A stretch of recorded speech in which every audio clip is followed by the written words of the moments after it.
and how and I segued it. I was talking about this Calabasas. What's it called? Calabasas Selective or Calabasas. If you know what I'm talking about, it's on Netflix. It's, I guess, one of the top reality shows right now. Calabasas Selective, Calabasas Confidential. I think it's called Calabasas Confidential. Anyway, one of the kids on that show is Dennis Rodman's son. Another one is the daughter of Bret Michaels. And the others are not necessarily of celebrities. It just happens to be that because they're in Calabasas. Their parents have money, and the kids are also making their own money, I like to call it. It's stupid money they have. I mean, we're talking about these kids in their early 20s with mansions and Calabasas stuff, and it's their own house. But anyway, and I was talking about how when you get that kind of clout, or you have your own reality show and you have a lot of attention, you got to keep the fire. You got to keep the fire alive. And we went into sex tapes because we were going back, and I was reminiscing about the Kardashians and how no one would have probably even known. You talk about the Kardashians, it goes back.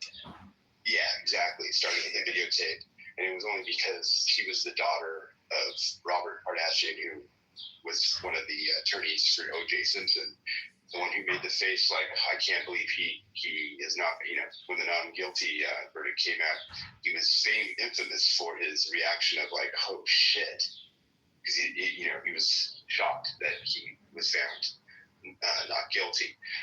And Kim Kardashian's all she was really doing at the time was trailing around Paris Hilton like a little puppy dog, following Paris Hilton everywhere she went. I mean, they were friends, but she was pretty much a groupie. And it wasn't until she had sex with Ray J on video, because Ray J was the hot R&B artist at the time, gained everyone's attention. I'm sure there was a large enough percentage of what said, oh, it's Robert Kardashian's daughter, that most people were like, oh, this is from Ray J on video. Oh, it happens to be Robert Kardashian's daughter. That was probably more the order in which it gained its notoriety. And then here she is now with billions of dollars and the whole family. Made her famous, right? Exactly. They've done a great job. Exposure she needed. Yeah. And they're a great example of keeping their exposure. Even after that. Good come outside about it. Right. Well, being able to keep that going, she could have just had that moment and lost all the money. It's like the one with the Island Boys that were really popular on social media. Now that the Broken Boys have no money, and the brother's like drugged out and can barely wipe his ass, and the other one's literally the other day I saw. Is that the Island Boys? Yeah, the Island Boys. Oh God, those guys are straight fucking clowns, dude. Holy, bro. But they even had to do what they had to do to get to where they are, right? Yeah, like I watch it just for this, how terrible it's gotten. Like he was literally on Kodiak Red, which is one of the dudes from the Island Boys, was on literally at like 30 in the morning the other day, and he only had like 230 people on it live. And normally he was having like 2,000 to 10,000 plus people watching it. He was like in this dark room by himself talking. I mean, talk about going from a high to extreme low. But yeah. Did you hear rumor that I heard rumor that their dad was Epstein? Oh, he had them on the island or something. Yeah, I heard about having on the island or something. Yeah, the resemblance is crazy too. I think I saw that. Wow. I think it was a video. Yeah, it was his dad or something, but I don't know how truthful it was. So yeah, exactly. You can't believe much anymore, but they're showing that picture of Epstein with the two boys when they were young. Yeah, I see it. Amongst a load of other people as well. But yeah. You really think it was his kids? Dude, the resemblance is crazy. That's what they were trying to portray, but we don't know for sure. That's wild. I didn't hear. I've not heard that one. That's true.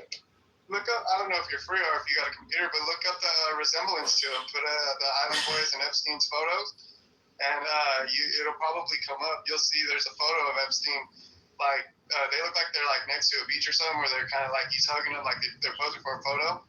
And that's where you see the resemblance. It's Yeah, crazy. you see it exactly. Yeah. And not only that, there's a lot of the kids that survive. A lot of the kids that survive on that Epstein Island, they will become like something major in society or in the world, right? I was saying something like that about that. They've gone into like government places or. They had all kinds of money too. They just burned through it. Or became some sort of celebrity or something. Yeah, they were given something. Yeah, I was watching a live, like you said, funny, so not constantly on, but I was on live, TikTok live, and they were so popular, they were popping up on my feeds and everything, so I'm watching it. He's literally with one of his girlfriends at one point, and he goes to his closet where his safe is, and he just pulls out this, like, big stacks in his hands, and $100 bills in both hands, and he's showing it off. And then I remember it wasn't too much later after that someone had broken into their home. I was like, yeah, that's kind of stupid. Yeah, let's show people where our money is. Someone's gonna They probably want the attention. You never know. right. You know. Right. They're not the smartest boys. But yeah, it's just that that's the thing. And then I think the conversation started because Sandy was asking him about, well, what are they going to do with that? Because we're talking about education and how important education is and what are these people going to do when they're no longer in the limelight? And what are they going to fall back on? Because I can't imagine. Just think about the high to the low being so fucking lit with cash. Being able to buy cars and houses. You're fucking broke. Guys. Yeah. Yeah. No wonder people commit suicide. Yeah, talk about a different kind of withdrawal. Exactly. The comeback is so down that you just want to go underground, right? Serious. Yeah. Real talk. Yeah, real. That's why like the people when they see crazy money like that, it's crazy living a normal life. It's impossible. You're gonna come back from that. Yeah, I wouldn't want that life.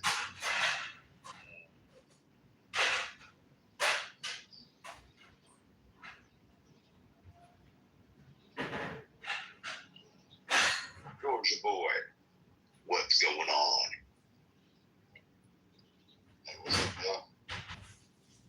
You're actually not awake. You're imagining you're awake. Nothing is what you think it is. Your nose is actually not big. It's super small. Motherfucker. You think you're in alien's paradise. It's all an illusion. It's an illusion. Nothing is what you think it is. You motherfucker.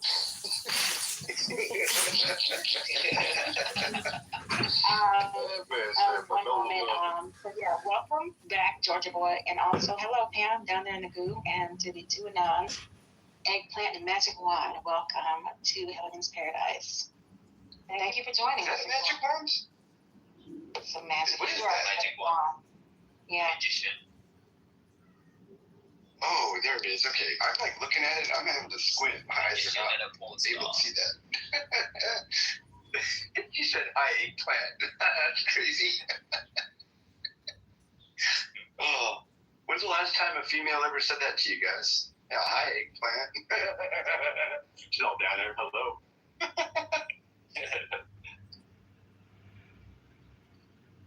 Well, I hope everyone's having a good morning. It's Tuesday. And, yeah, it's Tuesday. Get your tacos on. Get discounts on tacos, y'all. Taco Tuesday. Yeah, that's my dirty mind. Taco Tuesday. That's right. Taco Tuesday. Nicole, I was not even thinking that way. Naughty.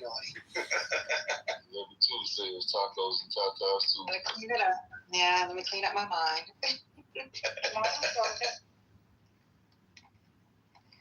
Morning. Did you get yourself some sleep finally? Yeah, I went to bed probably about 4 or 5 or somewhere. Look, So you got a couple of catnaps on or something? yeah, I called off work today too. I told my boss, but I'm Cell phone footage or surveillance footage, body cam or maybe You camera can stay home and hang out with us. capture anything that supports Yeah, I'm taking a day. So I and ain't if gonna so, sit the there. judge, if he's right, Well, that's good. Nice. look at the evidence. You gonna stay at your mom's? Yeah, she told me she want me to, so I might fuck around and stay over there. That's good. We appreciate your on the ground reporting, therapist. What's going on? I appreciate that. But again, I think doing the civic duty, I think this is going to be one of the main points that I really want to point out. Because again, when you engage and participate in it, we are not use weight, if you catch my drift. We are not utilize weight when it comes to scaling the balances out of our justice system. All right. So I want us to know just who Judge John Roach is. Okay. Also, when I was with the general public, I had received some intel, potential intel, maybe truthful, maybe not, but he was giving me intel in regards to how that day of the incident had occurred. Okay. This undisclosed source told me that allegedly during this incident, the reason why the tents that were down because of weather implementation. Okay. So it was windy, it was raining, and this was an all-day track and field event. I hate to play manager card, but when you're because it was raining, because it was windy, some of the superintendents or staff, in order for the tent not to be blown away, they had, they had closed down and they put down their tents. All right. Now, the only school that didn't put down their tent was the school where Carmelo Anthony and Austin Metcalf were under. All right. But due to the weather implementation or due to the change of the weather, there was a delayed game. So during this delayed game, all right, this is where students would commonly, socialize. Okay. So I think this incident happened either between 11 a.m. or 1 p.m. Okay. So during that time, you got delayed game.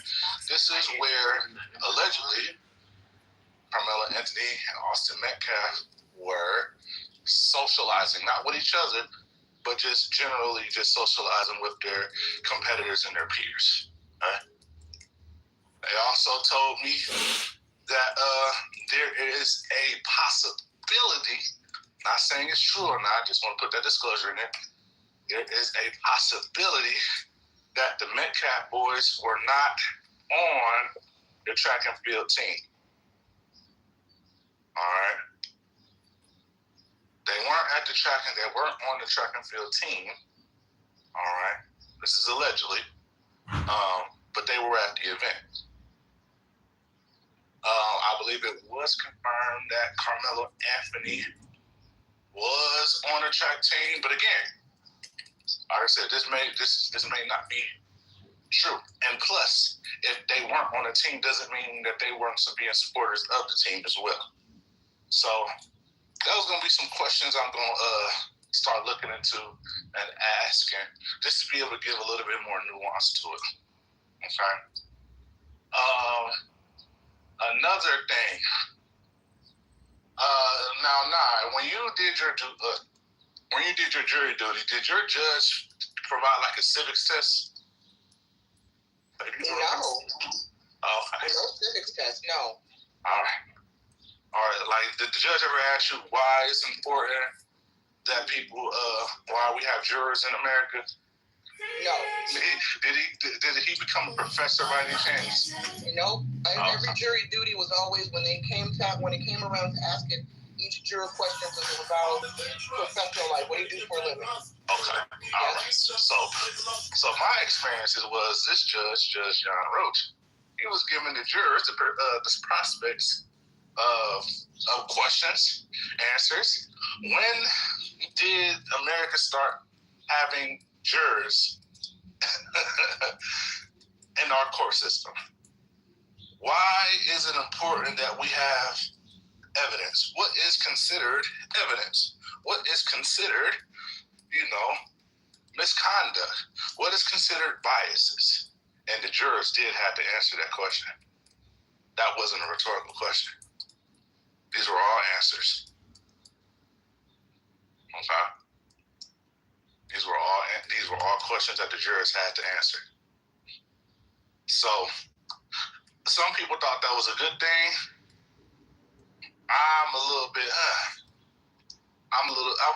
bit, not taken aback, not completely taken aback, but my cautionary tale was, does he think that the potential jurors don't know how the jury process works or why there is a jury process? But that could just be my own bias. All right. He said, and jokingly, and he also said, but seriously, I have a bias for America.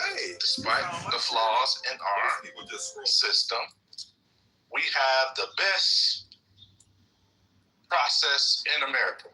Then he asked jurors, do you disagree with that? He said, despite our flaws in America, our judiciary process, it has some issues, but America is the greatest country in the world. Does anybody disagree with that? And he made jurors answer that question.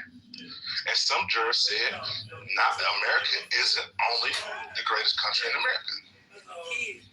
And the prosecutors and the defense attorney, they wrote on their little notebooks. So now when you say that the jurors are being hand-selected and they want the most fundamentally competent, but not having the ability to inquire more about evidence, you have a point, a strong point to say, you know what? They don't want intelligence, because intelligence, in my opinion, could be considered as a bias. Okay? It could be considered as a bias. If you are too smart for your own good, or if you have a belief or an intelligence or an indoctrination, you may be considered biased. Now, before I go to sleep, what are you talking about? Yeah, I'm about to say, I don't understand, bro. Everybody's biased from me. I agree with the lady. I'm from Kansas, from LA. They've been doing that for like the last 20, 15 years. My mom been telling me she got selected for jury a few times. I got selected for jury once, right when I turned like 21. Yeah, these motherfuckers be different. All right, they be trying to get different motherfuckers. There's no such thing as a person not having a bias. That makes no sense. Any people who come from different countries, they're more biased than anything. They have their own way of life. They have their own mission. They got their own goals, beliefs, laws, religion, all that shit. They got their own shit, and they come here trying to adapt to new shit. Or the white man keeps telling them how to adapt. All right, niggas ain't the one feed, like, throwing these motherfuckers in. White people. Oh, everybody has a bias at the end of the day. But what I am expressing to you, Coach, is if your bias is apparent, you are not selected into the jury. If you have any form of intelligence, or if you have any thought-provoking questions, or if you can think abstractly, you will not be selected in the jury, is what I'm saying. Yeah, that's ridiculous. That sounds dumb. That's why we fucked up. The jury system is ass. The judges are ass. The judicial system is ass. The justice system is ass. Especially for a black man in a white country, it's ass. Look, when you're in China and you sit on a jury, right? You sit on a jury or you on trial and you got niggas on the jury, all them bitches is Chinese. All of them. You understand that? Might worry about this, that, the third. You in Saudi Arabia and you on trial, everybody on that jury, they all Saudi. Your judge is Saudi. Your lawyer is Saudi. The defense attorney, the prosecutor is Saudi. Everybody. Understand? We at odds. It's never gonna be equal playing with these people. Understand? But aren't everybody American that's serving on those juries? Yeah, but you know what the fuck he talking about. When that nigga talk about China, nigga, them is Chinese. When that nigga talk about Saudi, nigga, them niggas is Wahhabis, nigga, House of Saud, nigga. Those are what you call racial, homogenous societies. The same ones I've been telling niggas that those are the only places where socialism works. Socialism doesn't work when you have minority groups like Black Americans, Native Americans, etc. Yeah, he spit. That's a fact. And how do we not see that? How the fuck do we still trying to gotta be equal? These niggas are educated niggas. You know, you talking to the two Negroes in this room who got the white man certificate. That's brother Stephanie. And the hood never been.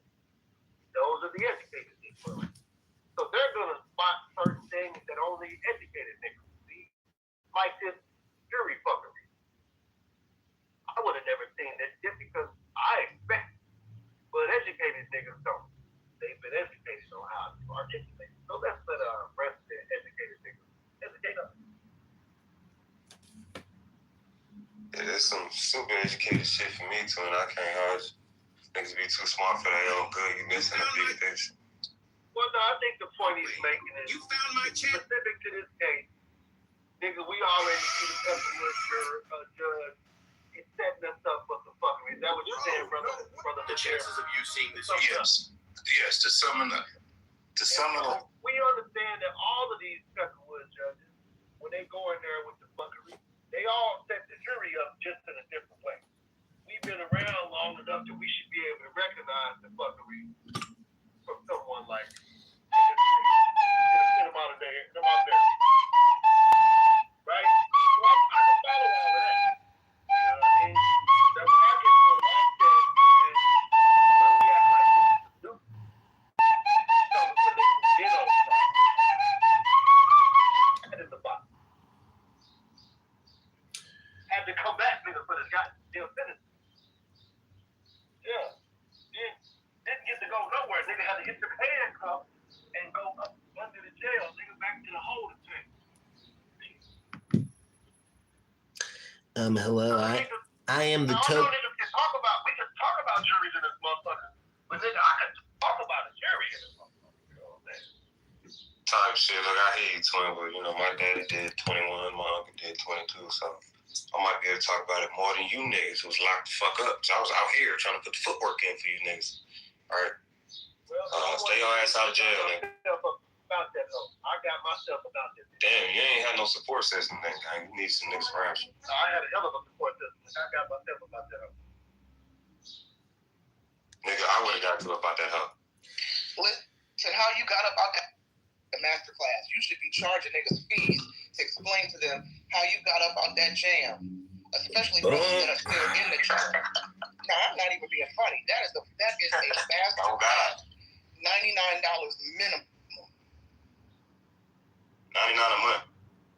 Well, I am the token white guy on stage. If you want direct access to the white intellectual community of lawyers and judges, I charge a monthly recurring subscription fee of $39.99.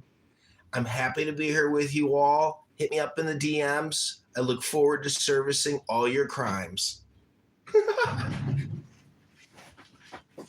Kitover, you know, it never ceases to amaze me when I'm just randomly not looking at the phone and all of a sudden I just hear your voice.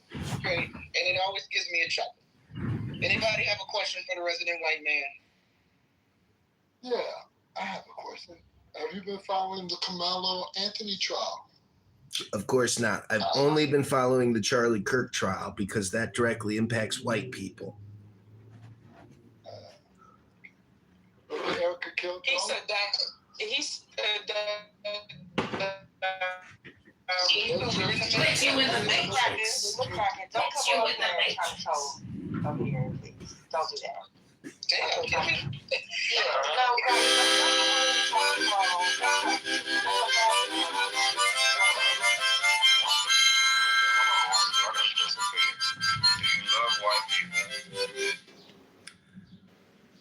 I love white people, and I love black people too. Do you love white people first?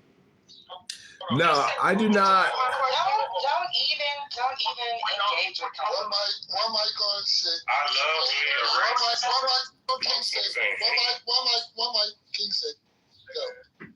So this is what we're not gonna do today. I suspect AYN is a white guy, and AYN is protected in this place. As long as you don't call y'all no niggas, don't y'all be acting stupid, acting unhospitable. I want some white feedback on this. I'm not going to talk to us. So y'all respect AYN as long as you respect y'all. AYN, if you hear that, ain't nobody gonna be in there fucking with you. We want everybody to be on it. Goodbye. Well, thank you for that, King. Some women here. I'm just asking Buddy a question. I just got banned from a gas station. You got banned from a gas station. We come up here with this anecdotal bullshit. We are talking to the white man. We're trying to get some information from the I white was in this room before you, Stephen. Just because you was on the earth before me don't mean nothing.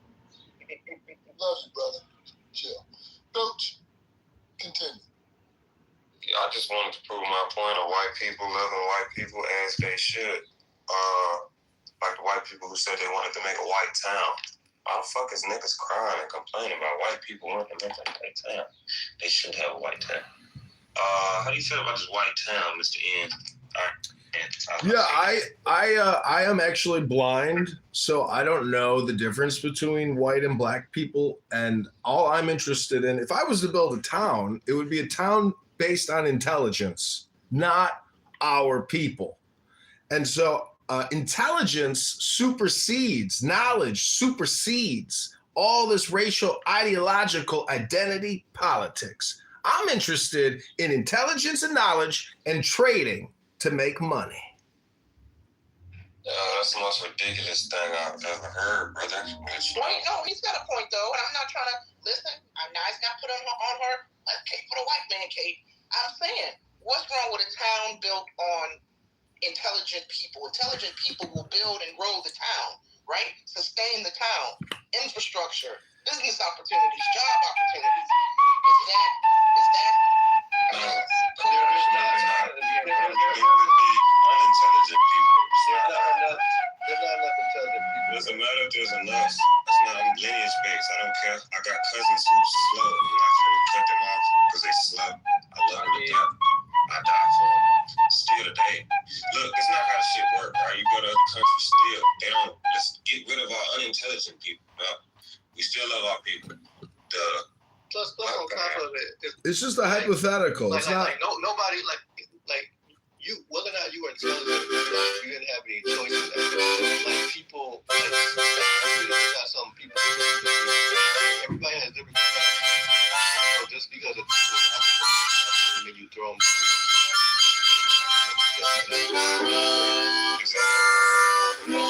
Like I didn't hear any accessibility features being used while he was on his phone. So he's definitely not blind.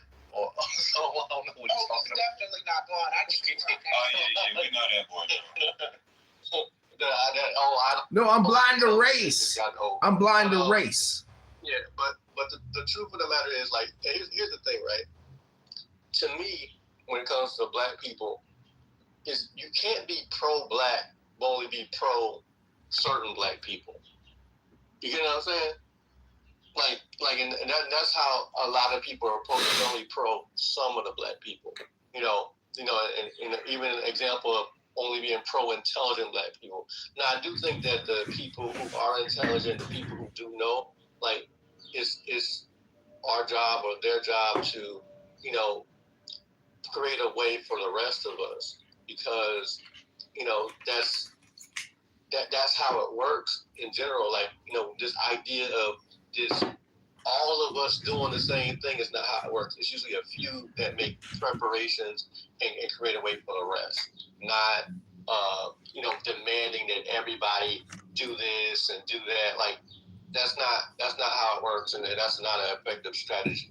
The more effective strategy is a few people pave the way for the rest, and that's how it works. I agree with everything that you said. That's what the bootleg wants y'all to The bootleg? Well, that's not what the bootleg was. Nigga, what the fuck? I'm talking about bootleg ass niggas, bro. What the hell you talking about? I'm not saying. Yeah. No, I got it, man. Yeah, let me finish what I'm saying, bro. I'm trying to make it. Coach, you tripping, bro. I'm next. Coach, you gotta relax, bro. I'm relaxed, nigga. It's my turn to speak. That nigga Lloyd cut me off. I let him cook, nigga. Oh, my bad, coach. All good, brother. I'm just trying to finish what I'm saying.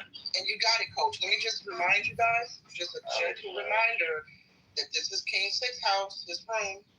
Tsunami or whoever might be in the top, whoever opens the room, God bless him. But please, we don't want King Six to leave the space. Okay? So when he speaks, just let King. No, it cracks me up how niggas will complain about getting cut off. Nigga, I get cut off in my own face. Mike told me business about it. Y'all got it, man. I let the nigga cut me off, nigga. That's what I just fucking said. I let the nigga cut me off. I let the nigga go. I just said that. Okay, Coach.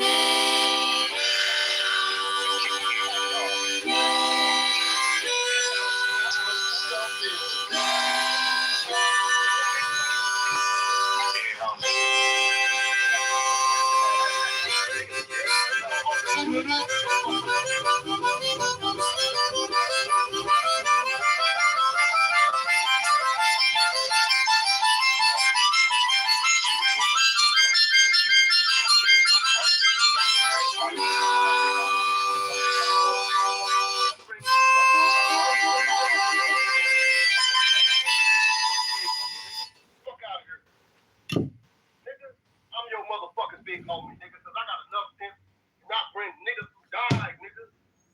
These motherfucking streets into a nigga clubhouse, nigga. That's all it takes, but nigga, that's all your dead homies is working clubhouse, nigga. You know what I'm saying? Get the fuck from around, nigga. Don't let that nigga on my side, nigga. I'll never doing it like that. I don't even play with niggas like that. That's weird as fuck. Not the dead homies for clubhouse. Niggas talking about, nigga, like, you found my channel. Was on the sidelines on the street. I might know more than you niggas. That's what I knew the nigga was on fuck shit. Nigga. No way. What type of weird ass nigga would say shit like that? I might know more than niggas who was in prison because I was out here fighting for you niggas to get out. Nigga, bitch, I live next to the law library, nigga. Get out of here, nigga. Niggas be weird as a bitch on Clubhouse, my nigga. You found my channel. Nah, that was crazy though, man. Man, bro. I know I can tweet though. Well, let's get back to the topic. Carmelo Anthony. His trial has been continued. Well, Ian, as you're Ian today, you have not, you said you haven't been following the case, so you can't really weigh in, right? Well, I got an opinion. I got an opinion. It's not really wait. It's not really not in the follow though, y'all. Like literally, it's really haven't been too many details on the case. A white dude and a black dude got into a fight. The black dude ended up poking the white boy up, and the white boy ended up dying. And it's in Texas, Colony, if I'm not mistaken. Anybody can correct me on that. The little black boy got didn't he get a bond out or something? Like No, I mean I know the details. I'm just saying I haven't followed like the latest trial. Help me out, Sig. God damn it. It's Ein. Ein. Is that Celtic Irish? No, it's the name of a famous author named Ayn Rand. She wrote about altruism versus egoism. I know about Rand. Okay, yeah. Okay, go ahead, Ayn. So explain to me, kind of give me a breakdown from your perspective. If I was a listener in a space you were running, give me your rundown on what you see in the Carmelo Anthony case. Let's give him the space. You got 3 minutes. Yeah, it's just a great tragedy that this young person died as a result of this other person, pulling a knife out and sticking it in him. Anger, is the mind killer. Anger destroys lives. And so part of philosophy is rising up in intelligence, in knowledge to overcome your base root primal anger. And this is what education does for people. It allows you to take a step back, look at it all from a third-party perspective and say, you know what? I'm not going to engage. I'm not going to get angry. I'm going to, enjoy my life. Maybe I'll get even, but I'll do it in secret. If you're going to commit a crime, an assassination, you don't do it publicly. You do it privately, like a ninja. So I'm just saying that I've been following, this was a big topic, 8 months ago on this app. And but yesterday was the Charlie Kirk trial. And I just want to mention, I'm not going to talk about Charlie Kirk, but I'm going to talk about the legal industrial complex. I've had to deal with judges and lawyers, as I'm sure many of you have. And it's a system, it's a network. And unfortunately, the legal industrial complex has become, in many ways, the de facto economy. You can't escape debt because they'll resurrect it. And some lawyer in New York will try to take your money and put you under receivership.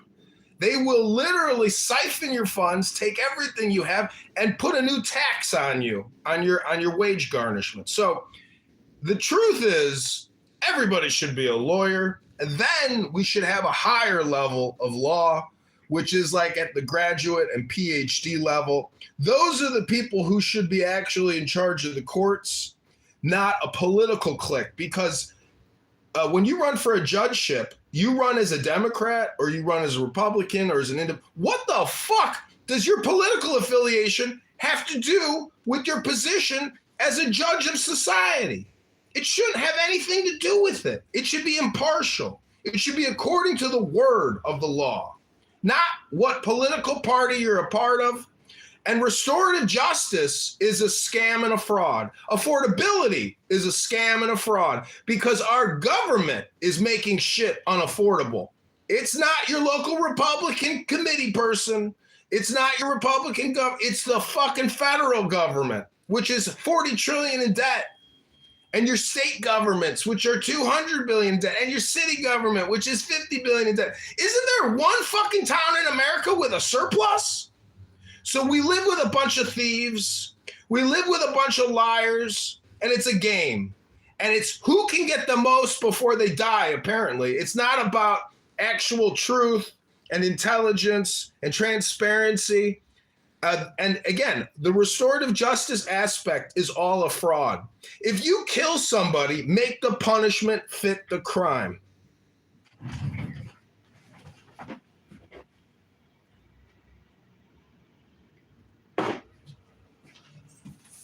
Thank you.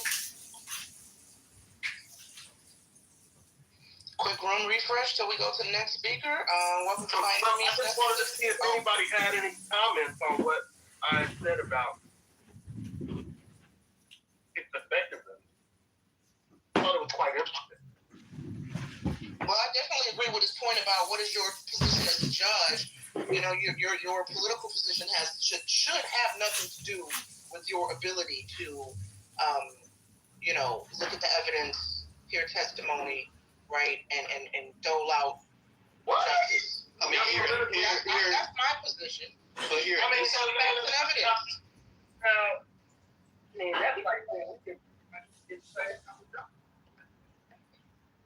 Wait, King, I'm sorry, I didn't hear you because you were muffled. You said that can what? My bad. I'm at the gas station getting some of this 340 gas. I'm showing out 347 gas. What? Showing out. I'm showing out for 347 gas. Nigga, I can actually get more than $10 worth of gas today. Boy, fuck out of here. Shit, I'm balling. I'm like, you niggas on Clubhouse. I'm rich and shit. All you niggas got money. Y'all rich and shit. Good credit, niggas. Y'all need to be like you niggas. Man, I'm still out here in the hood and shit, living a nigga experience out in this shit. Damn, I thought that shit would have run off on me by now, y'all. Niggas would be high. It's crazy. But go ahead. As much as we like ideals of their, people not having the biases that they show themselves to have, like that's just not the American way. it's the American way as far as what's stated on paper, but not the way that America has ever operated. Like, not ever. From its inception or even before its inception up until now.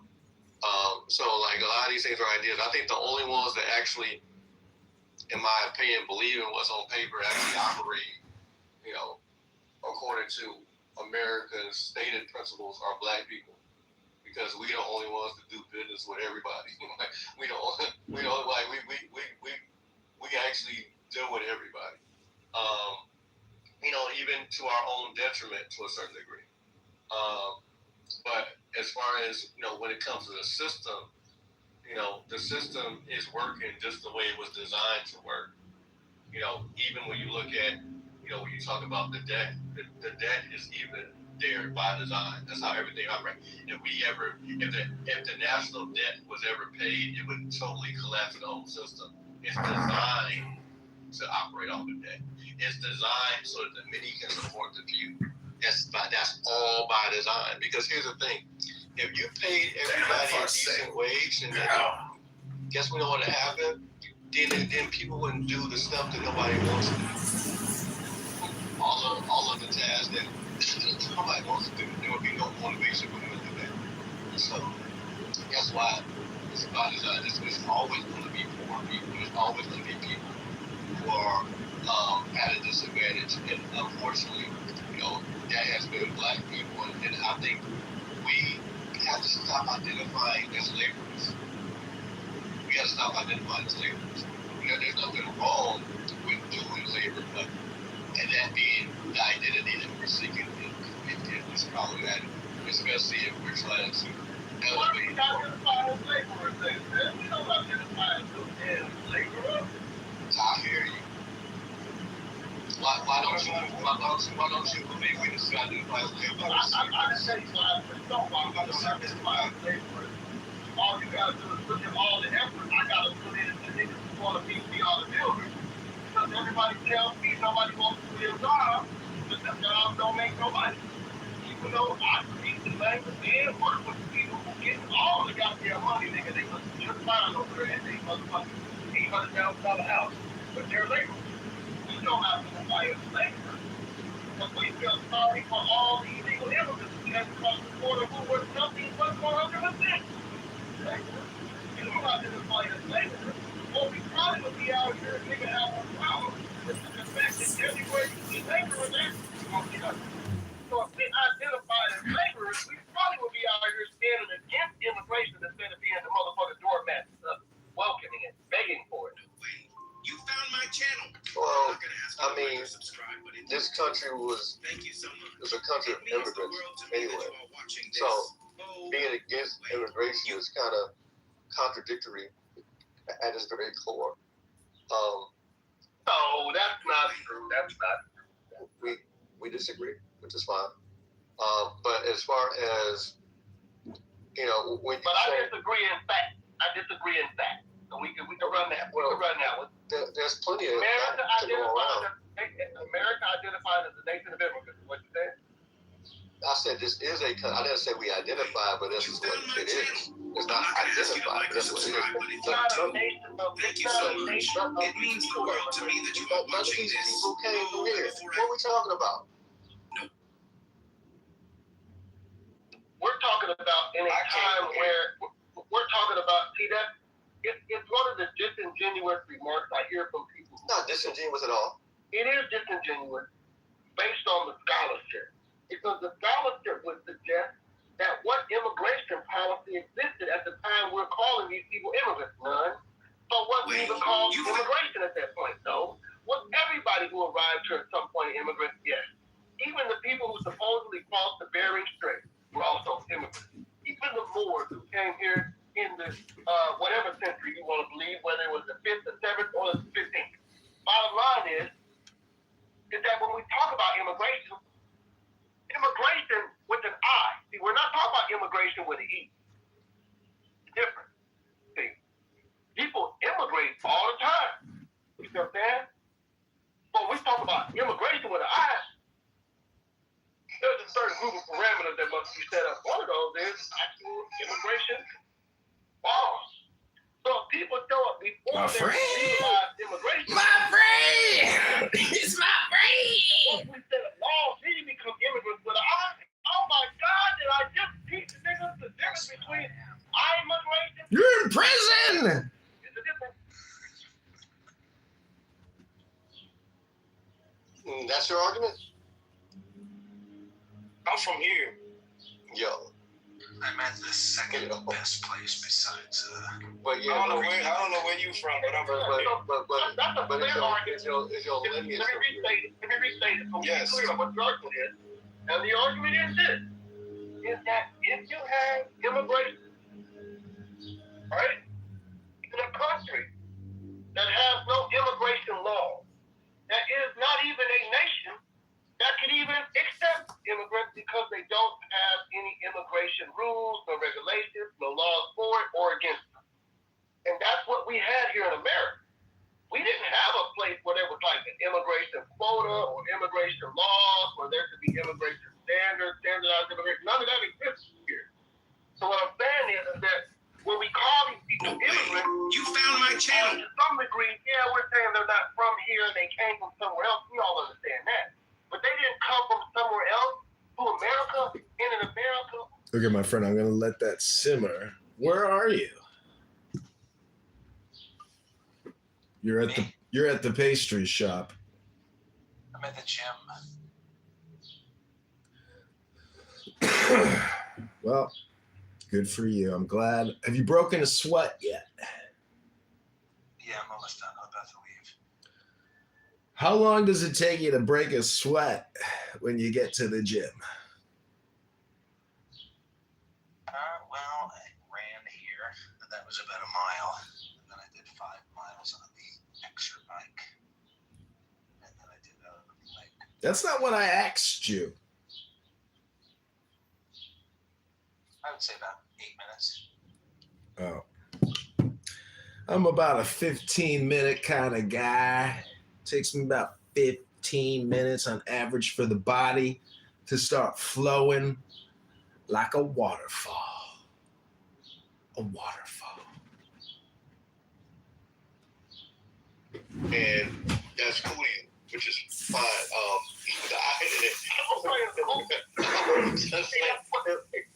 Can't argue about what it ain't. We gotta argue about what it is. Don't make me the nigga who like what it is because I'm willing to point out what it is. That just makes it what it is. Well, I mean, what it is people came here and now they want to make rules about other people coming here. But no, this country is run by a bunch of people who did not come from here. Whether you want to use immigration with an E or immigration with an I is totally irrelevant to me. Because the fact of the matter is, none of these motherfuckers came from here. And the way they even went about coming here was wild. You know, so either way, and no way. What they You found my channel.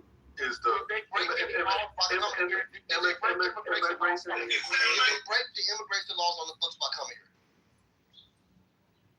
Oh, because this is a nation of laws. Okay, I got you.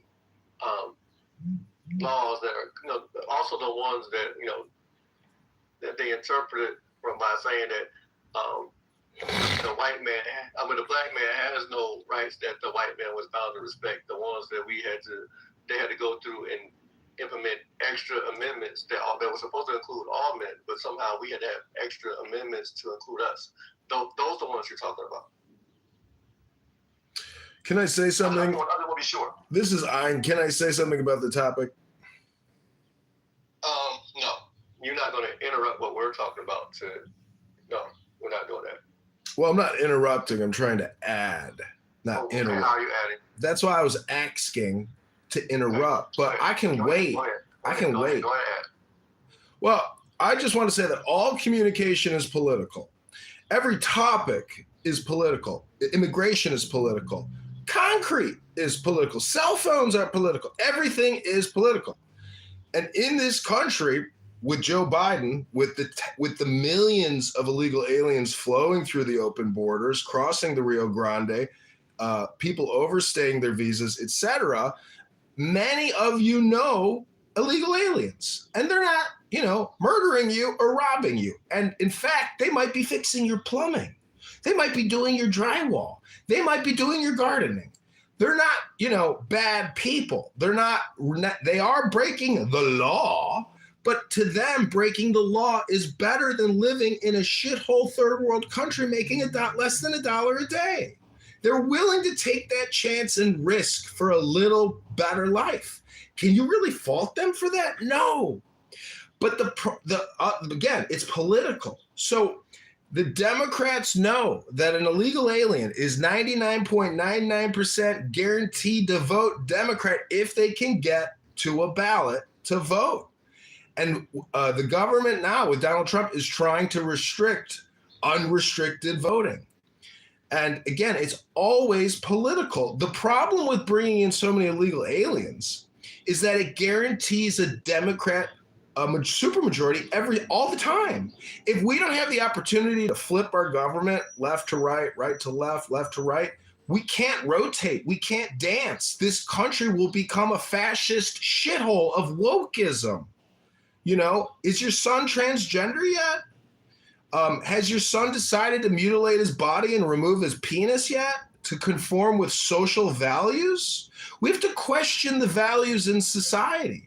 We have to actually have some kind of value, not this supposed fake artificial values that we call values.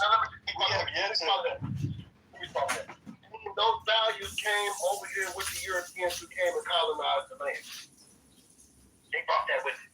And we have yet to experience this democratic supermajority that you're talking about. And pray we never do experience. We've seen it in cities. It's not something that didn't happen. We've seen it in cities. We haven't seen it as the United States as a whole, but we've seen it in cities, and we've seen the disaster that a lot of it has done to the cities. Look at LA. Matter of fact, look at Cali as a whole. It's being destroyed. But what we have seen is that the majority of the country is not cities, right? And so, and that's also why we have the back and forth. That's the reason why, when we look at, when they talk about how everything's being redistricted as far as the votes and stuff because of the Voting Rights Act, it being repealed is what they call it, being gutted. It really isn't doing a whole lot because unless they're going to district everything according to population, which would actually give more representation or proper representation, it's never going to be quote unquote fair anyway. So area that has approximately about a couple of thousand people will have just as much say so as an area that has a few million because it's not being redistricted according to population, it's being redistricted according to just regions.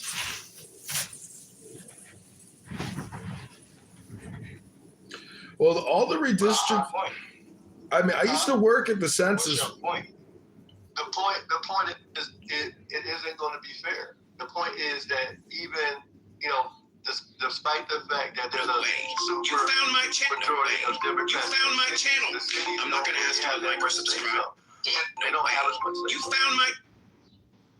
Why do you think that?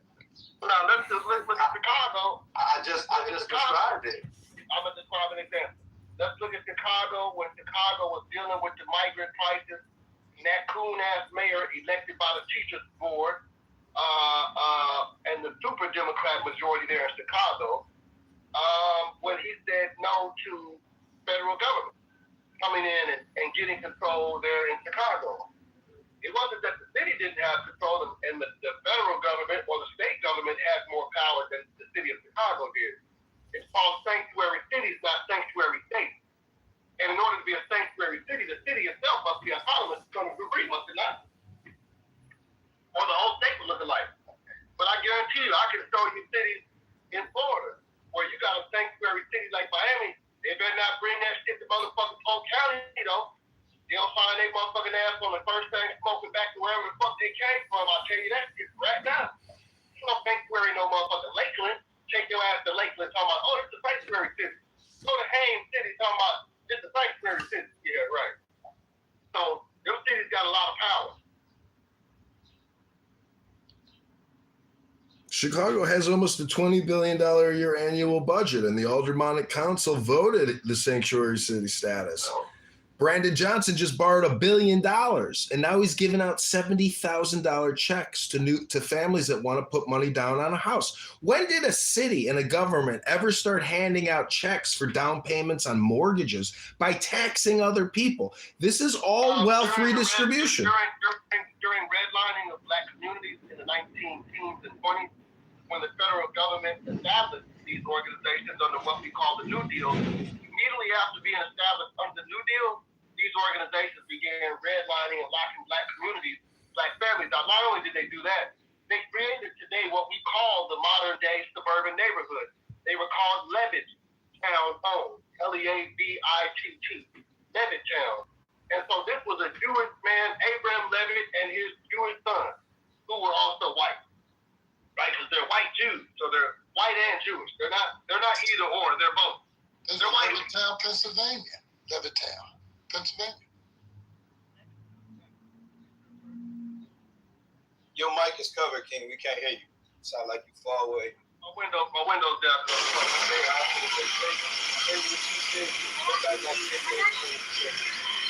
I said, Levittown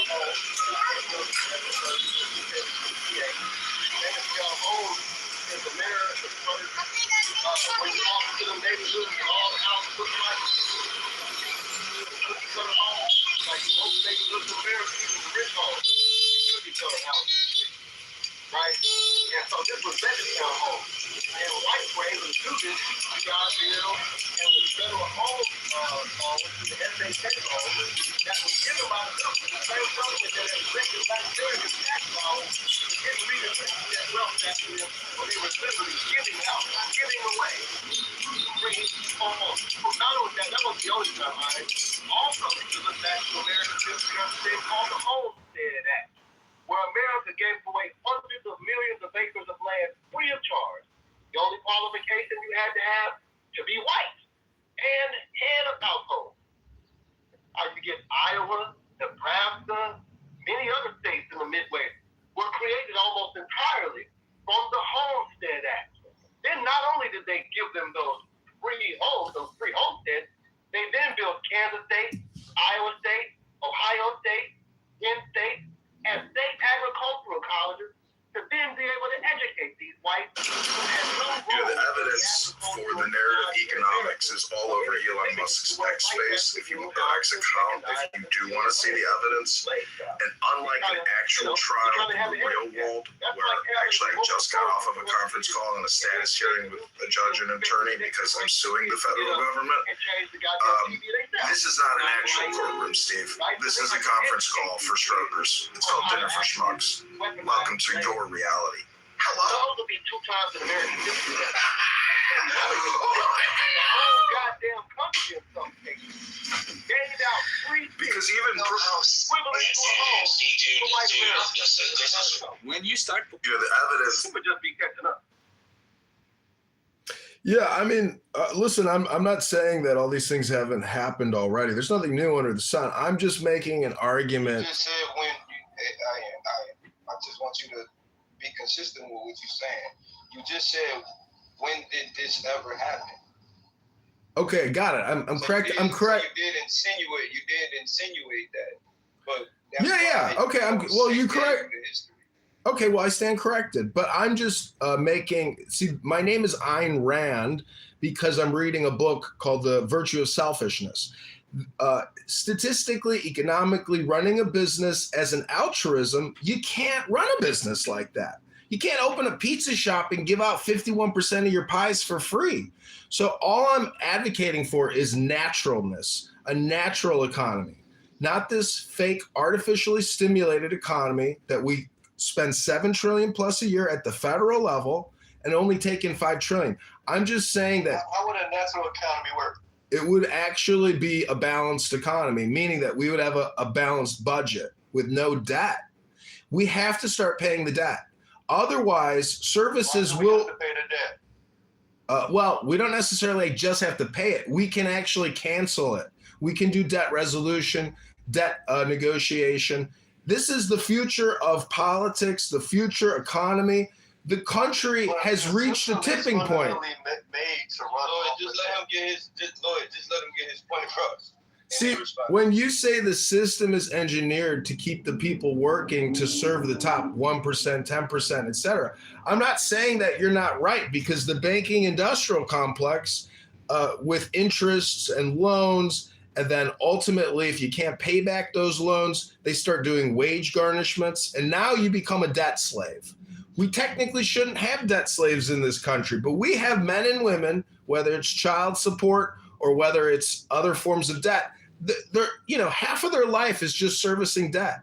You work 3 out of 5 days a week just to pay your taxes. So I'm just saying that according to Ayn Rand, the future economy is always a capitalist economy because it's the most efficient economy. But look at Peter Thiel, one of the richest men in the world, who started Palantir and PayPal. He just left America. He moved to Argentina because he believes that he will be a political target if and when Trump is gone from office. He thinks that the Democrats are going to arrest him. So he got the fuck out. And that's because he knows the Democrats are that big. The Democrat industrial complex is massive. It is huge. It controls the top 10 cities. It controls the federal government. And it is an ideology. It is a culture. And it is a big part of American culture. And I'm just saying that even a conservative, fiscally minded libertarian, at some point, eventually, when things get so bad and Democrats mismanage the system so much and they're so clownish and so crazy and just delusional, they think taking from somebody to give from somebody else is the basis of an economy. That's not. The basis of an economy is running a business profitably. It's a simple equation. The good metaphor is a pizza shop or any kind of small business. They can't run the way your government runs. Shouldn't we have the same standard between what we can do in our personal lives as entrepreneurs and business people as opposed to what our elected political leaders are doing? They're borrowing from the banks on your back without your authorization. That's taxation without representation. They should be sued and put in prison. These people are not fiscally efficient. They are criminal liars and fraudsters giving out billions to NGOs to kick back into their own bank accounts. This is a fucking scheme, a scam, a skim. Wake the fuck up, fight back. Well, that's what the financial system is, and it's like I said, it operates like that by design. And so when you look at the debt, there's people that make money off of the debt of the U.S. because from the payments that they make. And so it's never about paying off the debt. It's never going to be about paying off the debt, like ever. And so the national debt will never, ever be paid. It would totally collapse the financial system.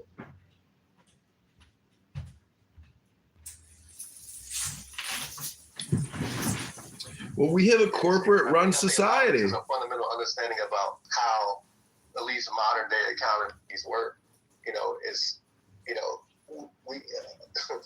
We look at, what they're doing is they're leveraging debt to be able to do the things that they do. And there's a lot of modern day corporations that operate the same way. Many of the most powerful companies that you know will operate off the same way. And there's also such thing as capitalization. And so it's not about not having debt or being debt free. See, we're trained to look at debt as it being a negative thing. Meanwhile, a lot of the people who are running the country are the most powerful people in the country are leveraging debt.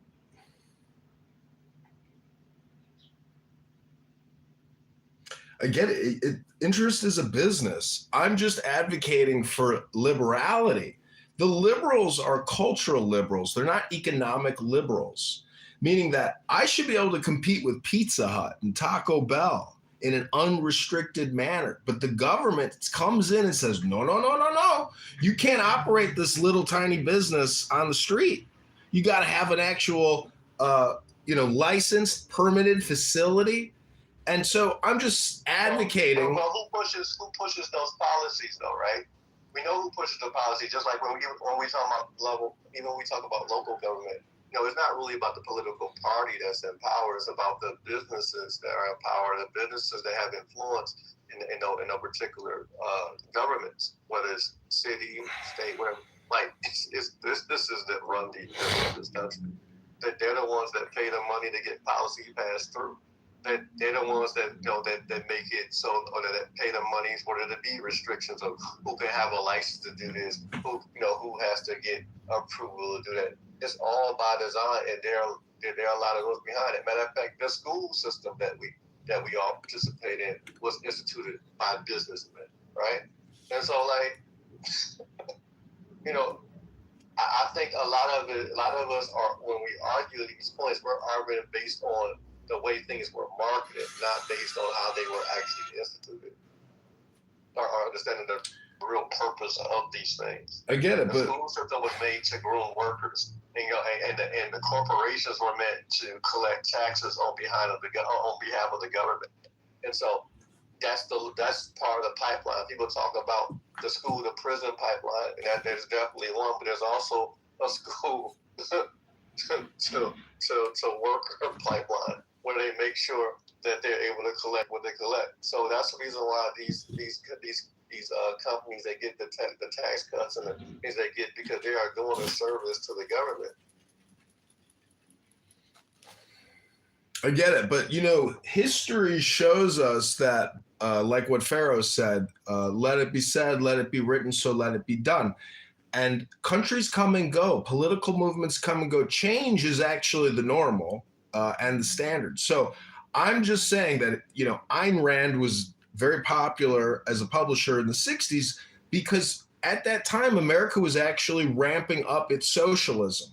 Socialism does not create abundance. It creates misery. It's death by altruism. It's a social suicide. Strength is joy. Is anybody here living in strength and joy? Have you noticed that the greater your strength, the greater your joy? The more joy you have, the greater your strength? Has anyone noticed that? Do you know how to build strength and joy? I'm talking about the basis of economy. Our economy is 40% borrowed. Every single year, we have to borrow 40% to fund our minimum basic requirements. I'm just saying. But here's the thing with that. Whose fault is that, though? Whose fault is that? Whose fault is that? When we talk about. No sabe? We talk about. No sabe English? No sabe English? I speak English. It's the government's fault. It's our elected leaders. It's the people electing these people. But the problem is, the elected leaders. Whose fault is that? It's not the people's fault. The system is rigged. It's the people's fault. Sir, and it is the white people's fault. It's the white people's fault. The failure of America will always be in the hands of racist white America. I mean, this is the beauty of racism. The beauty of racism is you allowed for there to be a back door, ladies and gentlemen. What was the back door? The back door was Black America. In 1960, America was 88.6 white, 10.5% black, for a total of 99.1%. Wasn't no Saudi Arabia, motherfuckers own shit over here. When those Chinese motherfuckers owning manufacturing and agriculture over here. We didn't know our motherfucking wealth as guys. Now, what happened is that the arrogance of white America thought that you could keep black people down intentionally and open the doors to America and let all the rest of these motherfuckers, the brown to your black and brown, so that's y'all shit. We didn't start that black and brown shit. That belongs to y'all too. And so when y'all brought all them black browns in here to water down the blacks, what happened is the blacks were loyal to America, steady fighting, trying to find a better position for their families, even though every decade brought even more systems of oppression. And the covert kind too. No longer would they just take us outside and hang us and tell us what they really felt about us and take pictures of our burning bodies. I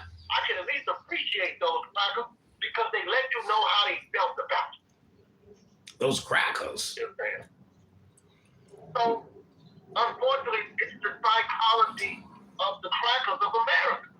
It's cracker psychology that's killing America because crackers said we're going to keep the world that the Negro is beneath them. We're going to create a thing called scientific racism. You know, you and your white Jewish friends from Germany, because you know, most of y'all are German anyway. The number one minority, or should I say ethnicity, not minority, ethnicity in America is German American. Number two is Black American. Got it work. And so I love listening to the crackers complain today. Because if these whites were really honest, they would say, man, we fucked up America because we didn't hold it down against the pariah of America. And the true pariah of America was the Confederacy. No, you let them boys make that 1870-something compromise, 77 compromise at the 76 elections. Excuse me, 78 elections. You let a motherfucker steal the show. See? You let these motherfucking cracker boys, these racist motherfuckers, basically have their way after 11 years. And that was the most cowardice thing America could do, because the bravest thing that white people in America have ever done was stood on the side of righteousness and had the Civil War. When people would try to tell you what the Civil War was about, the Civil War. So tell me what the fuck bleeding Kansas was about. All the lies they try to tell you about how the Civil War was really. The Civil War was the continuation, popular sovereignty, and bleeding Kansas. Period. Point fucking blank. And so with that being said, when we talk about America, it's the overall ignorance of white America. And the ignorance of white America is, see, we got cut off from our ancestors' teaching. And what our ancestors taught us. Got cut off from the books. Together how to form militias, military, etc., the language, the culture, how to raise our kids properly, how to feed ourselves, medicine, we lost all of that. But see, you whites did not.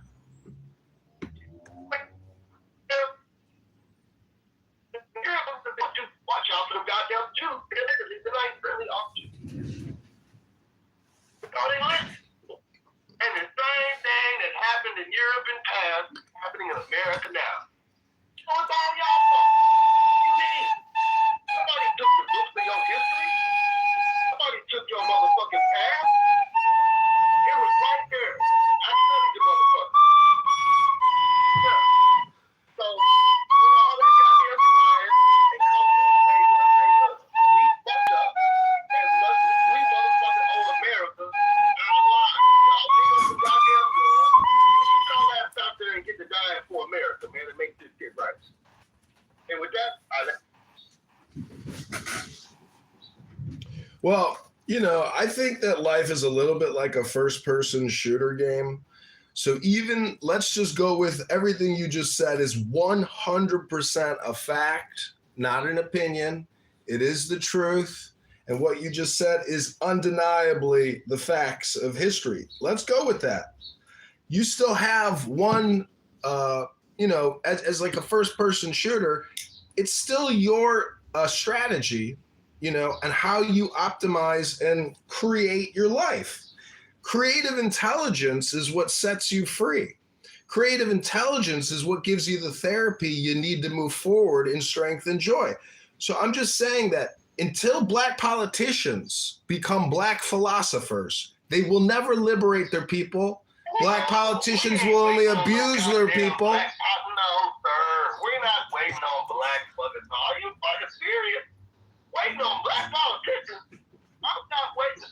See, and that's what's wrong with you white. Because if a Black politician comes and he's a philosopher, all he got to do is look at the last few they done brought us, and they was all goddamn Marxists. They was you. They was Black on the outside, but deep down within them, they wanted to be white and or Jewish. But you can take all the Black politicians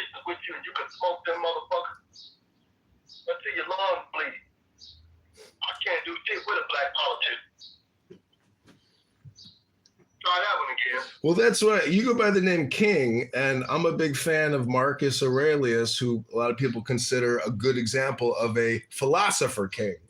A philosopher king is difficult to debate with because what he's saying is so true. And, you know, when you talk about the economy, America, you know, see, Black America doesn't benefit enough from the fake economy. And it could be because they're not selfish enough. Hakeem Jeffries, if anybody here likes that snake, explain to me how or why. But how does he keep winning? That's because, as I said earlier, the system is rigged. You wouldn't know it unless you actually experienced it. Maybe some of you have. I've seen it. I've witnessed it. I've participated in it. I've seen how lawyers and judges fix the system to suppress the people. The people are being lied to. The voters are being deceived. And unfortunately, it still doesn't negate the fact that it is a game that you, as the first-person shooter, must navigate. How will you move across the face of the earth? Are you free to move? Do you fear money? Do you fear housing? Do you fear food? Do you fear clothes? What is it that you fear? What's holding you back from achieving strength and joy?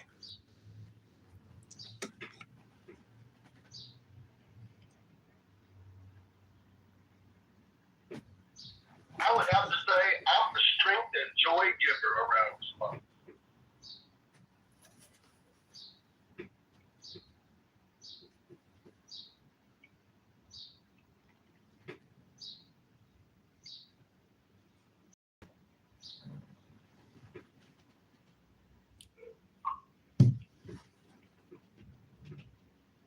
Well, just want to quote Winter in the chat. You not schooling nobody on shit.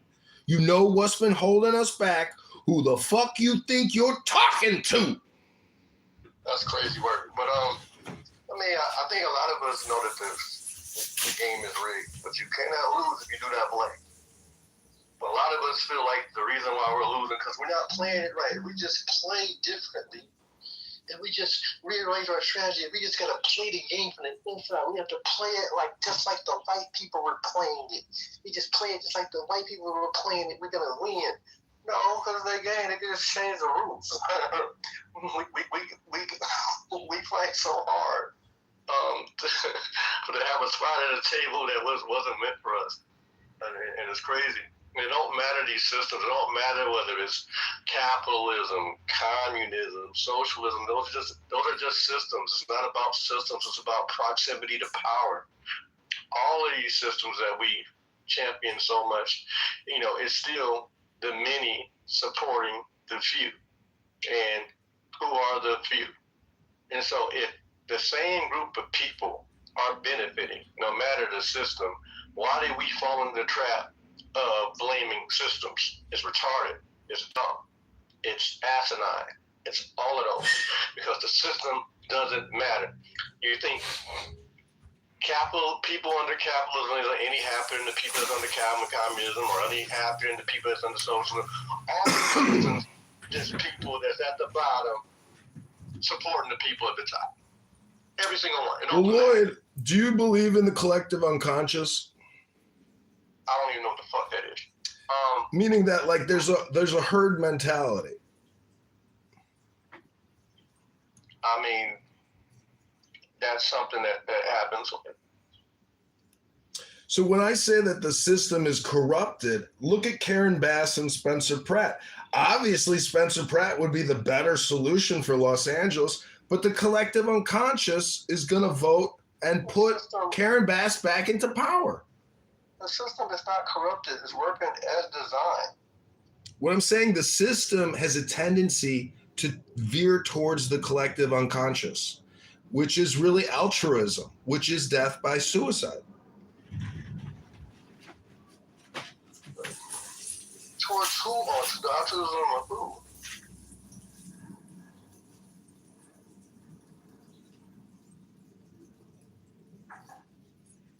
I mean, as a black person, it's never really veered towards us. Not at any point in time in history.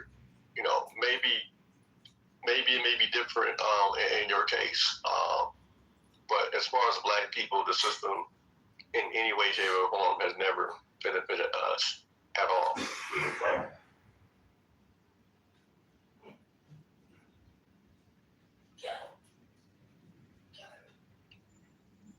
It's never been altruistic towards black people, like ever.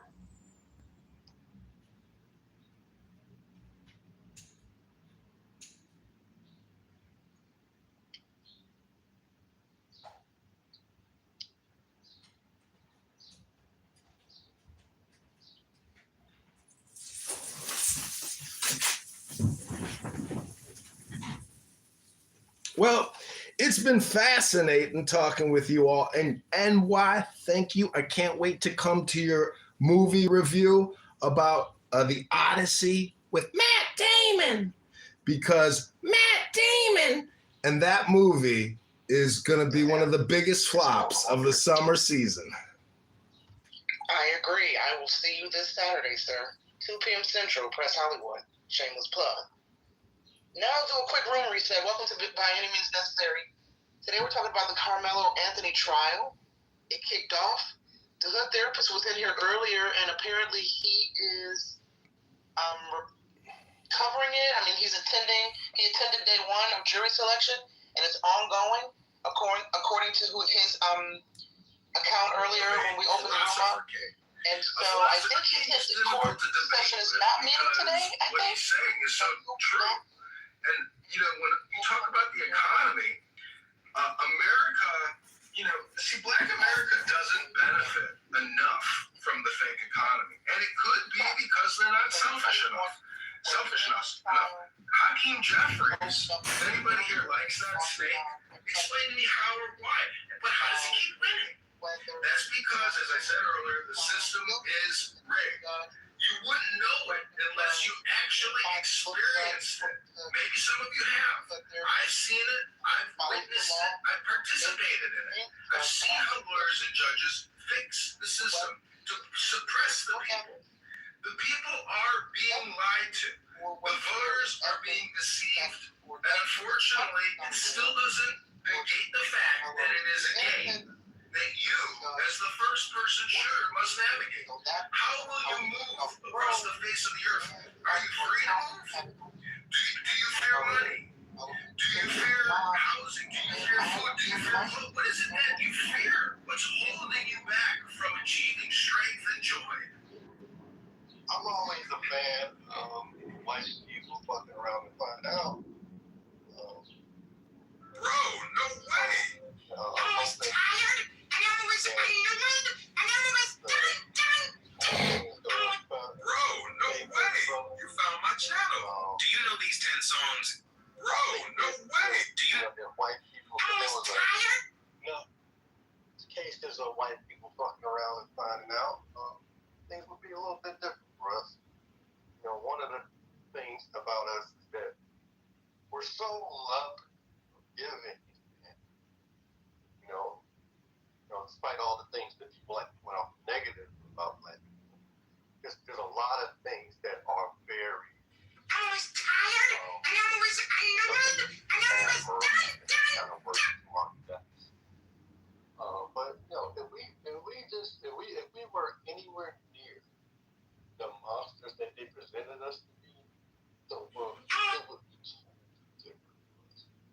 totally different. Because the things that would happen would be totally different. You know, we would be imposing our will on this world. But we're not like that. We are happy with a lot of simple things. We just want to look good, feel good, be admired amongst our people. Like, we want very simple shit. And in the most part, we want to left alone. Tired, and I was and that's something that's been a struggle for them the entire time. And so when it comes to a lot of the bullshit of this country, the politics, like, none of us should have a best interest.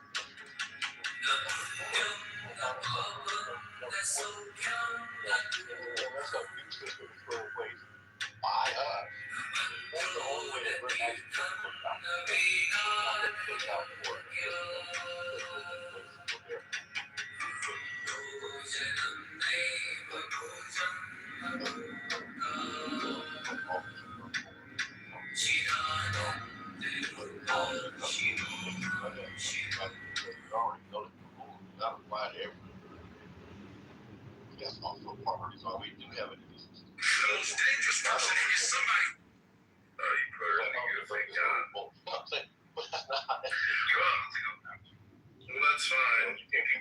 Anytime if you want, you can also listen to a page from a book.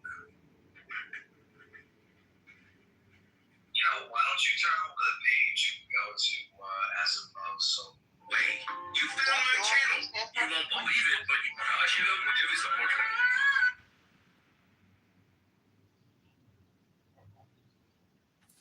unfortunately. See, what's so amazing to me is that Clubhouse could actually become a business, a future, as opposed to like a complaint department at a corporation. Oh, sorry, I didn't hear anybody. No, he was kind of low, but yeah, he was in there. Go ahead, Dr. Long. All right, thank you.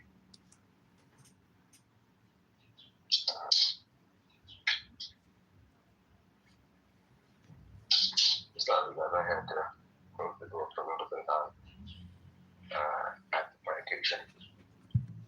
But man, Roy, you said some truth. And I actually heard it this weekend. You know, we complain about the system, and the system is working. It wasn't designed for us. It wasn't how it was intended. Because we gotta just think about the find our own path. Use some power. Regulate our community. Build things up. Advance. Support each other. Just like we see other demographics do.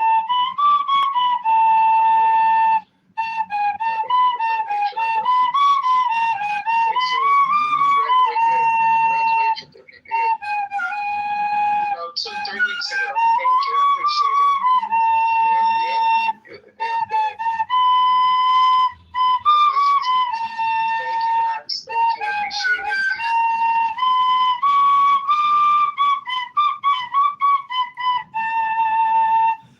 It's going to be an interesting court case to see what happens. I wouldn't necessarily call it interesting. Well, what are you guys hoping for, and what are you hoping for? I guess your feelings, and then what is your logical response to what you think's gonna happen? I'm hoping that he is this George Zimmerman treatment. That's what I'm hoping. But just that's maybe a little bit far fetched. That's what I'm hoping.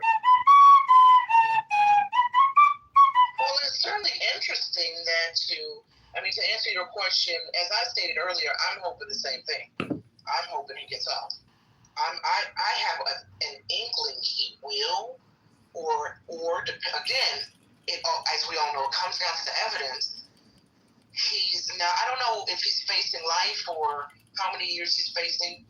I don't think he's going to receive a harsh punishment, right? But I also, on the flip side of that, think it's very interesting as we're getting into the summer, and correct me if I'm wrong, it always seems every summer, maybe not every summer, but summer seems always is a time for the racially charged. So we have up in the summertime, girl. Right? So we have Carmelo Anthony, a racially charged case. Mis bonitas hombres. Mis bonitas hermosas señoritas. Another racially charged case. And I know it'll be a couple months before that goes to trial. Him, Chuck the Builder, accused of shooting a black man. Interesting.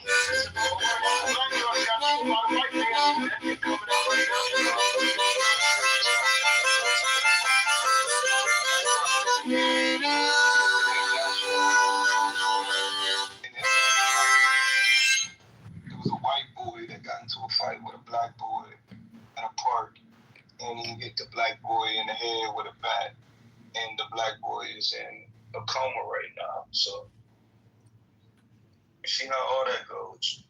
I think that just happened recently. What? That's in Collin County right there too? Uh-huh. Yeah, because Frisco sits like northwest Dallas. Far northeast Dallas. You know what I'm saying?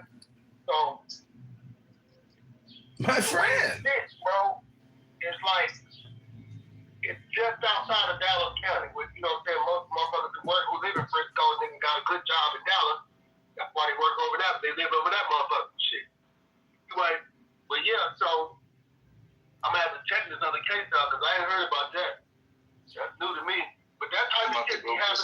information of it. Yeah, that might be that type of shit be happening on the regular around Smart, man. You know what I'm saying? And You said it's Collin County, COLLCOLL. Mm-hmm. Yeah, that's where a nigga don't want to get. You don't want to catch no case in Collin County, my guy. Can I ask a question about capital punishment, the death penalty? Get to it. What's up? So I like the saying, make the punishment fit the crime, but not necessarily every time. And so, you know, and in Chicago, we got the ankle monitors and the no cash bail. And it's a $30-60 million a year business putting these ankle monitors on to do GPS tracking, but you can cut the fucking monitors off. A lot of people go on the lam and go on the run, and a lot of people get away. The thing is, it's a Democrat judge doing restorative justice, and the guy who just murdered this cop, John Bartholomew, I mean, there are people that get released 30 times, 70 times, and if you read the transcript of what the judge says at the last trial, well, I think this time maybe you're actually learning and you're developing and becoming more mature, a grown adult. And, you know, we're going to let you out because we think this is, you know, it's not let you out like this is some kind of, anyways, back to the capital punishment thing. If you murder somebody in cold blood in a vicious way, you know, and rape them and murder their whole family, all these horrible things that people do, shouldn't the state execute that person after their trial and they're found guilty of murder in the first degree with all these additional charges? I mean, why aren't we making the punishment fit the crime? Hey, Sick, I'm gonna have to take what I said, but I don't think Big E knew what he was talking about. I thought he was from Texas and he knew what he was talking about. I can't find a case that is similar to that. The only thing I could find is a case about a 6-year-old boy getting attacked with a bat by his neighbor. Big E might have not known what the fuck he was talking about. That's my misspeak. My bad. Yeah. You know, he out there in Georgia, right? I thought Big E was in Texas. He's in Texas? I don't know. I thought the nigga was in Tennessee. I don't really fuck with that nigga like that, so I don't know. But I could have swore either he from Texas or something about Texas. But that's my bad. Niggas out here spreading misinformation, bro. And I'm contributing to it. Welcome to Clubhouse. Come up here and say what you gotta say, Franklin. I read your message. I'm busy. Come on, Frankie. Paying attention. Come on up here and get it off your chest about how we just love white people and, you know, letting them come up on stage and dominate and shit. Come up here and get it off your chest, Papa.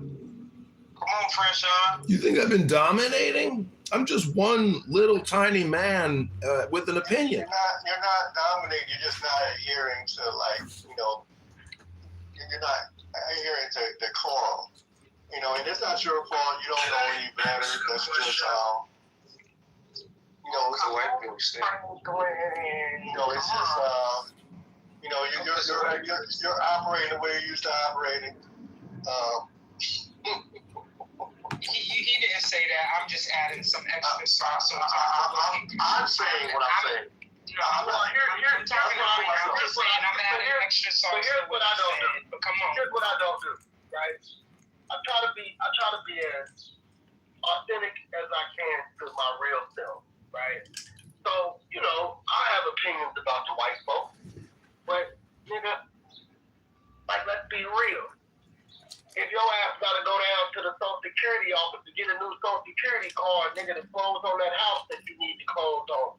Or nigga, you need to reach out to them white folks at the Mutual, Fidelity, Omaha, whatever the fuck bank to get up in that. You're gonna do it. So when motherfuckers get some people, and you look at the white people, and you're talking to white people, nigga, you talk to white people every motherfucking day. And it's the fact that you Negroes will get on Clubhouse, and then I guess it's not going to be a conversation with white people in your real life. Because you want to come in on Clubhouse, you want to somehow satisfy your ego by, I told that white leader, I told whitey today, I showed whitey something. Now, I do that like in the real world where the money is on the line. It like really matters and it's really important. It's like really real life. Yeah, I talk to them straight like that.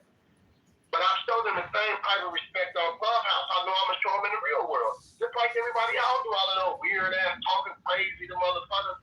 Unless y'all do some crazy ass shit like say on the dead homies or something about a clubhouse room. I might lose it then. But I try to stay pretty principled and pretty motherfucker straight to who the fuck I am in the real world, my nigga. Like I don't do all that old weird ass cat up on the rabbit shit.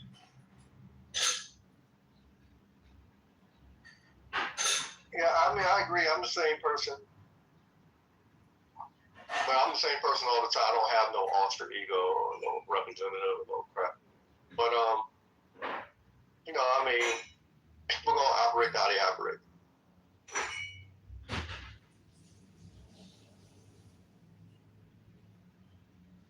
Yeah, man. You know, to be honest with you, like, I don't even put myself in positions to really have to deal with white people in real life. Like, 99.9% of my interactions is with other black people. I really don't deal with white people. In Cleveland? How the fuck you get money?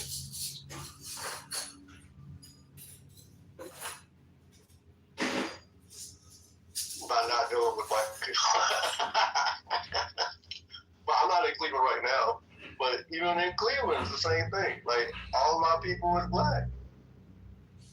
I'm not saying that majority of mine. Yeah, I don't got white friends like that. I don't got white friends, but yeah, the business. Like when I go to, I'm a member of two chambers of commerce. When I go deal with those chambers, even though one chamber, the mayor is Hispanic, and the other chamber, the mayor's black, helped get him elected, and the chamber president is black. That's my partner. But we still dealing with hella white people and Latinos. So we talking to business owners or people in the chamber or in my regular role of capacity. You know what I mean? Like, we're going to see non-black people likely white. And I'm talking about I live in the side of Dallas, Texas. I live in East Dallas. You ask anybody know anything about Dallas, where the white people is at, nigga, they're not in East Dallas. You know what I mean? So, but I still deal with white people. Like, nigga, I've been dealing with white people. I've been at Home Depot today, nigga, dealing with white people. Like, motherfucker, you're going to deal with the white. So where you go where are saying that, you know, somehow we're out of, I made my initial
Like, you know, I deal with people in Atlanta and Tennessee and Texas and, like, you know what I'm saying? Like, I'm not limited to local people. But even then, like I said, all I deal with is black people. Hello? So I'm not saying that's a problem. I'm just saying I don't mind taking white folks' money. I don't mind taking white people's money either. But I got a question for you. I think that music is the best way to take white people's money, not by gunpoint or knife point. Hello? We about to go down the rabbit hole. So.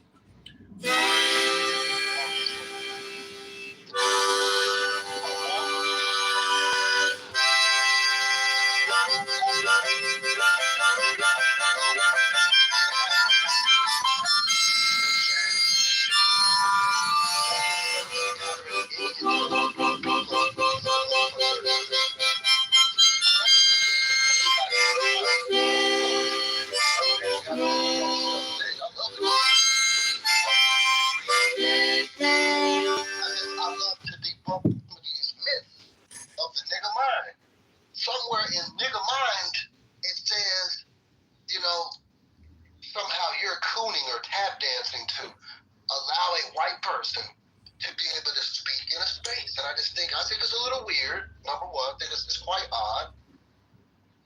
And not only do I think it's quite odd, I think it just speaks to kind of our level of ignorance sometimes on how we view other people. We think we're supposed to do I guess to them what they did to us or whatever the fuck that game is, which, you know, hey, no, sick. You know what the funniest part about it is that I'm thinking about since you said that? The funniest part about it is they'll get mad for us having actual talks in spaces that we are controlling, right? See? But they be in spaces that the white man controls. Right. And they have nothing.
It's a lot of niggas out here doing music. I'm just saying niggas I know, because I'm out here doing music. I would have been hit Biggie up.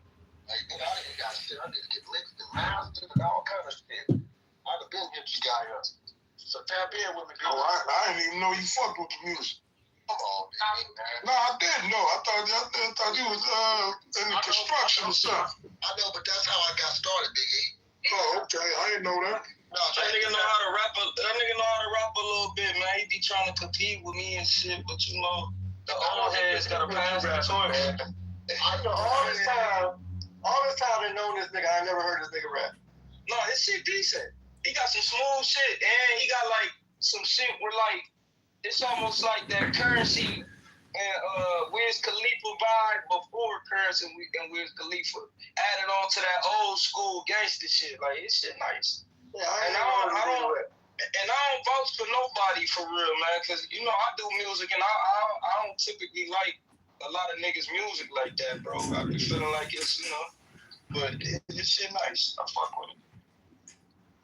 Well, I'd like to play a little song and dedicate it to the room and to all of your success, to all of your joy, to all of your strength. No. We're not about to do that. No.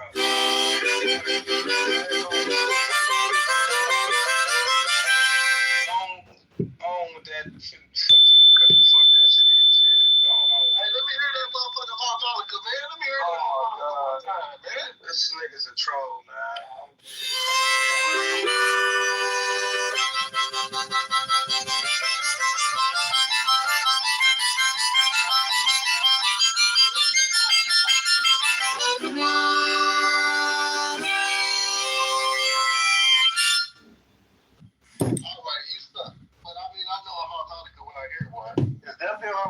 he definitely sucks. We both agree with both of them. I done heard some old uncles of mine, boy.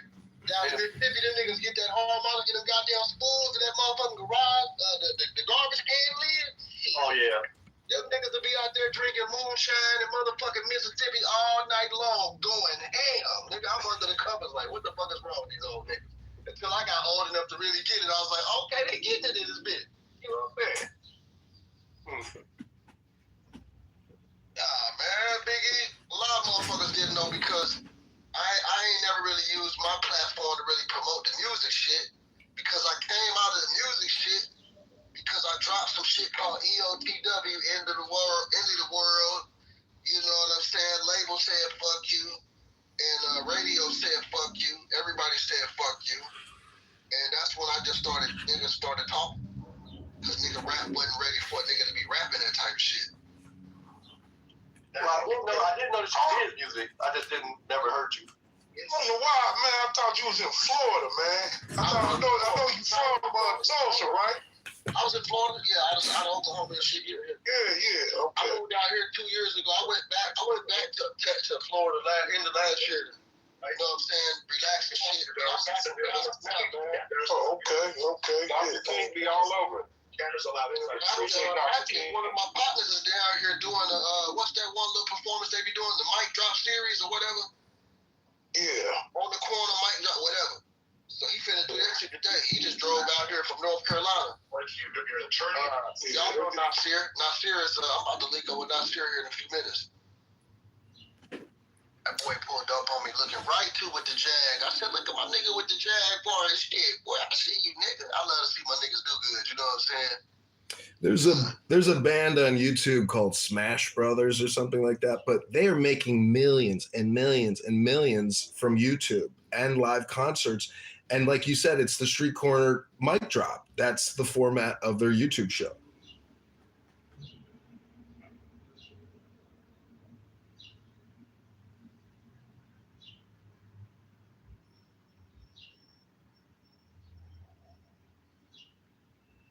So what's your take on this Carmelo Anthony thing, man? Guilty! Capital execution! Firing squad!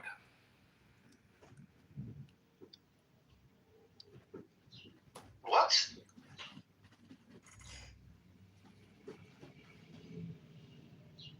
Oh, you don't believe in capital punishment? Y'all ready? Hey, all right, please don't talk about my music's playing. That's so disrespectful. Can y'all hear me? I hear you now.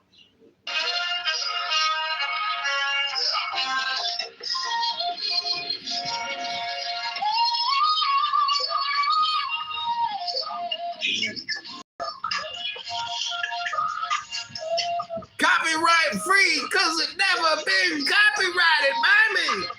Never been put on YouTube but by me. Run it by me. Maybe I'll play it by me. Stealing your beats, eating your treats in the streets. Listening to you live on the Clown House.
probably is on your end.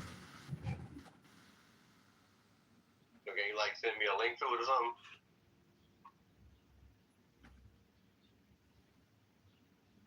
Who did that production? I mean, it actually sounds like the production is actually pretty good. Just can't get the full effect over the Clubhouse. Yeah, it sounds flat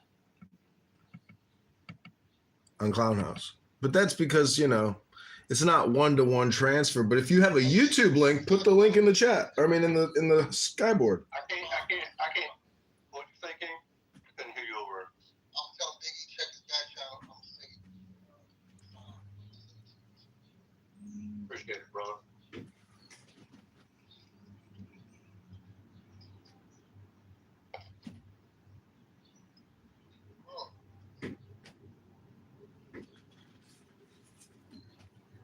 I got you. You have to look at Clubhouse, you know, as modern Motown. This is a record. This room's on replay. If you treated your life in the same way that you treat Clownhouse, you'd have a library, a catalog. You'd monetize it eventually. Hello? Yeah, I do poetry more than I do rapping, but you know, it's a lot of relation.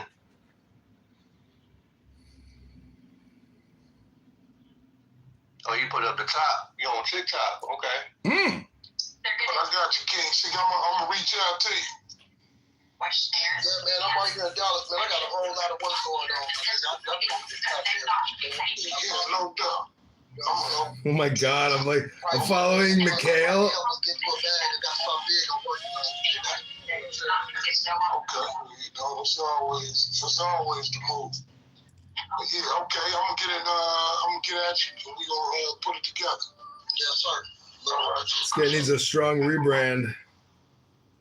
Wait, why do you call it King Sick or Seek? Why not call yourself King Silk?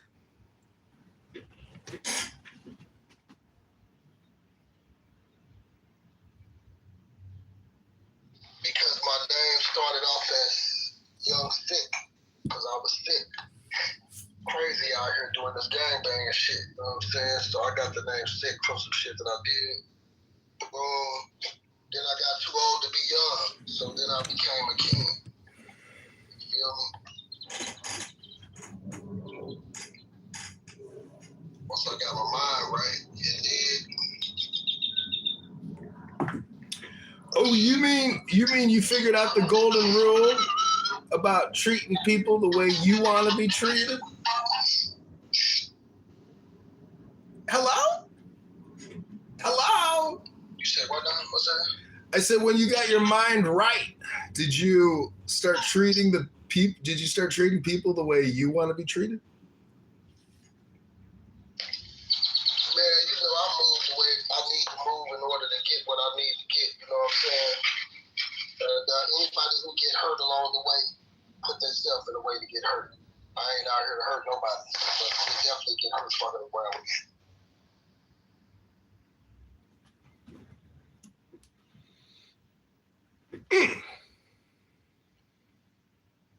Well, I'd like to play another song, dedicate it to the Carmelo Anthony Death Records. Could be a big hit. We're good on the non-melanated musical selections. Oh, I'm slightly melanated. I suntan every day, my butthole, and do yoga in the sun. Requirement level for music. You understand me? Yeah, so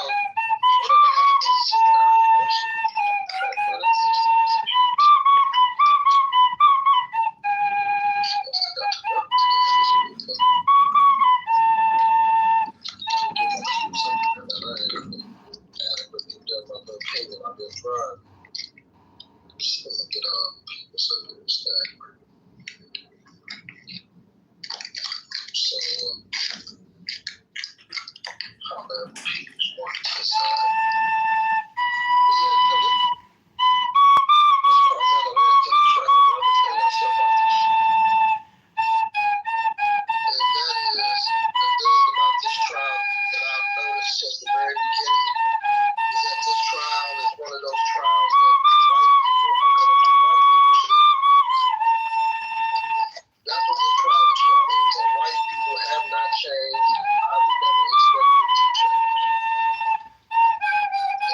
I'm saying? Because as soon as the shit Projection alert. King, you have activated the projection alert system. We don't know. But what they do know is they Alert, alert. The projection alert system has been activated. You know? Seems like he was doing some good things. Same thing with that case down there in Georgia where the black boy got killed and the white boy supposedly had a scholarship to go to all these different schools and shit like that. You know what I'm saying? Like, the white folks didn't like me because I did white boy that had a future in front of him. Carmelo Anthony did because he had a scholarship. He run track. So, I think what this boils down to, and then when you actually look at Carmelo Anthony, he didn't fit none of the stereotypes that these white people was trying to put on. Y'all remember that part? Mm-hmm. They tried to say his family bought the house with GoFundMe money. Y'all remember that shit? Mm-hmm. All that shit. Yeah. Then come to find out, oh, these black people got money. Then they was mad about that. They was mad when they was dealing with a nigga with some money. Then they just started flailing. All the parents were wrong. He shouldn't have brought this to the game. We don't know what he brought. We don't know what that man brought to the game. Then we found out, oh, it's a movie. So it wasn't like a switchblade, like a straight up knife. What was the name of Carmelo Anthony's victim? Nobody even knows. Oh, I can't wait to hear Monica's room. This is the story that's never going away. This is black versus white, white versus black. This is a chess game. You have activated the projection alert system. You have activated the projection alert system. When you show up black, you gotta leave guilty. I mean, that's certainly what the history is shit all the time. I'm not going amen something that I don't like. But I understand what you're saying. I don't like black people leaving guilty, so I'm not going to amen that. Well, the amen is that that's telling the truth about the system. I hear you, and I'm not saying it's not the truth, but I'm not going to amen it. I amen is proving and showing that the white man is inherently evil in his criminal justice endeavors. The amen is saying that yes, it is so, that the cracker is unfair and unjust. And so I say amen to that because I know that, sir, is the truth. Amen. And amen and amen. Well, verily, brother, verily, verily, verily, truthfully, truthfully, truthfully. But the fact of the matter is, I don't even know the name of the poor kid that got killed, but I do know Carmelo Anthony's name. And the truth is, eventually this young man will be back out on the streets, living a life, hopefully productive. Hopefully he doesn't become a recidivist and murder someone else with a knife or a gun. Because just like marriage, if you get married a second time, a third time, your chances of divorce go up and up and up. So if you kill somebody once, your chances of killing somebody twice are at a very high degree compared to somebody that's never killed somebody. Actually, the lowest recidivist rate happens amongst those who have been convicted of murder. They have the absolute lowest recidivist rate of any other group or classification of criminals. Here we go. Here we go. Here we go. Go to ChicagoMayorVote.com. Go to ChicagoMayorVote.com.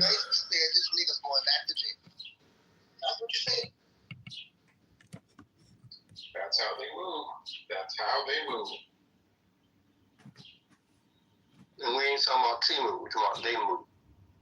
Well, you know, I live in Chicago. Again, we've got this ankle monitor, no cash bail system. And there's a guy that goes on Michigan Avenue and loves to sucker punch women in the face. He's done it 50 times. How much is enough? It's insanity. This is attempted murder. This is attempted homicide by death by punch from a 230-pound man. Why the fuck is this piece of shit on the street literally 50 times? I'm going to get you the article because it boggles the mind. This piece of shit needs to be executed.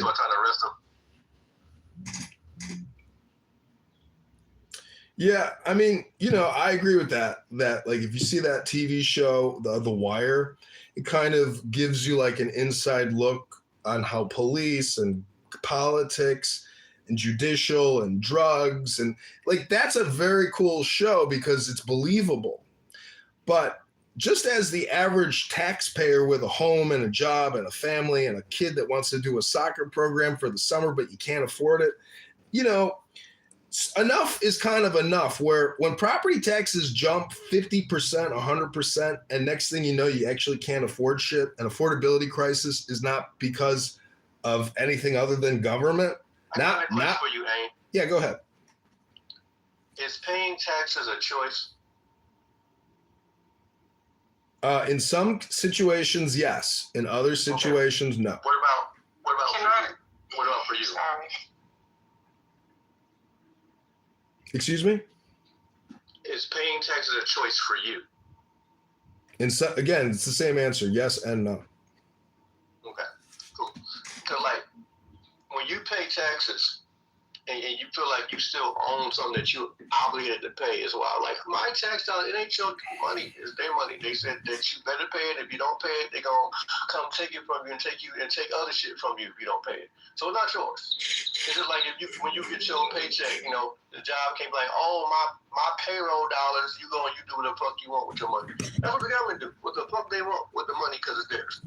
Not only is it theirs, they also have their name on it, their pictures, their emblems on it. It's theirs. They're doing what the fuck they want. You really don't have a say so. They make you believe you have a say so, but you don't.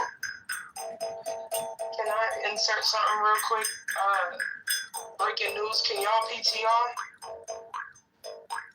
PTR, everybody. Does this not sound familiar? Also / look familiar to any of you? I'll give you a hint. The 90s.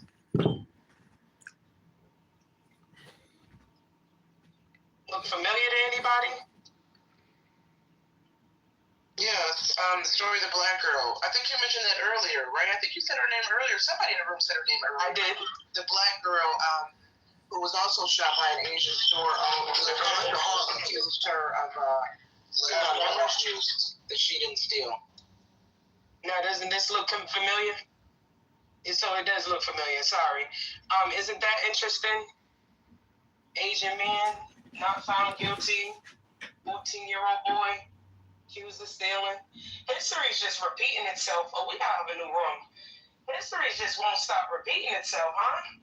What is the odds of that? But I'm just gonna scared ass breaking news. That's not necessarily history repeating itself. It's the fact that, well, I mean, it is, but it's history repeating itself, not in Korean violence to a black youth. See what I'm saying? That shit was repeating itself every time we was taking our black ass in a Korean store.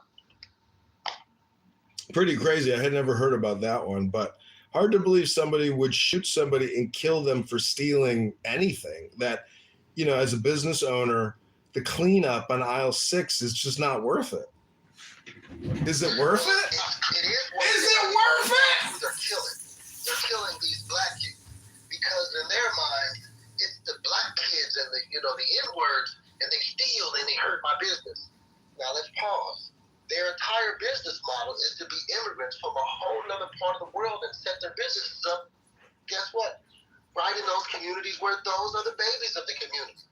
The very babies that they hate so much that they'll shoot over in orange juice or water, something that they wouldn't shoot you at Home Depot running out with a $500 drill.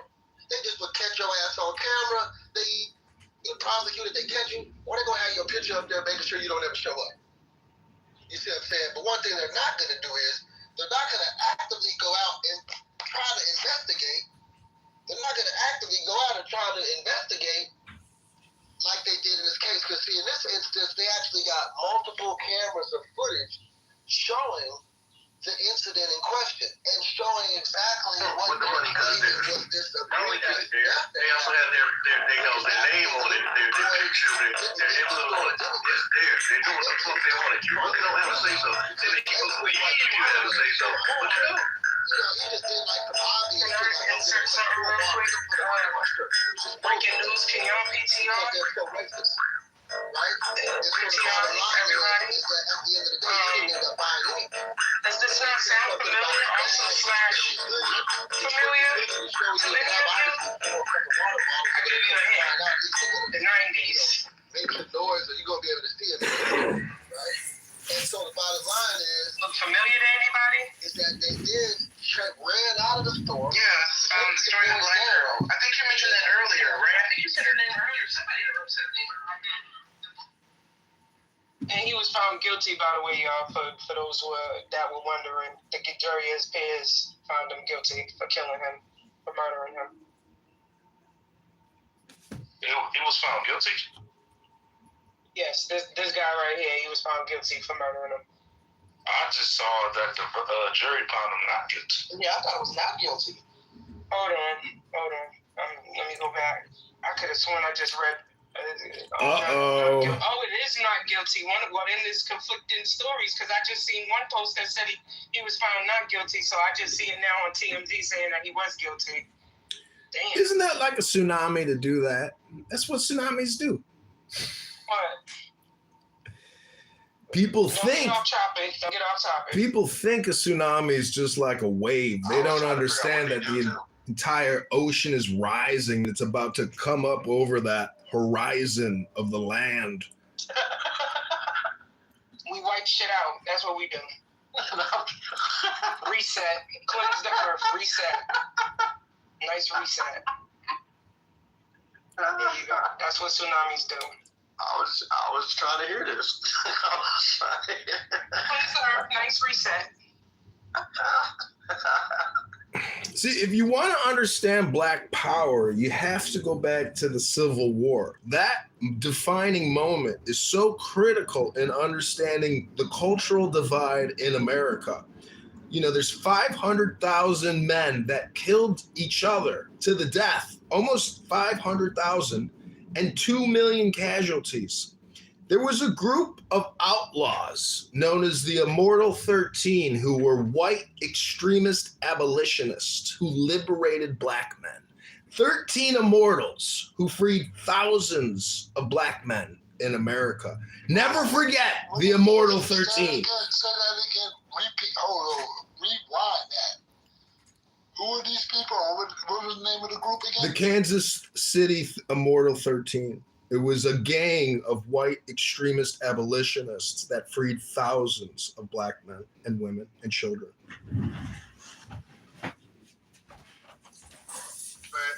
Because that's who helped the indigenous people from this land fight Albert Pike and stop him from taking fucking Arkansas from the niggas, bro.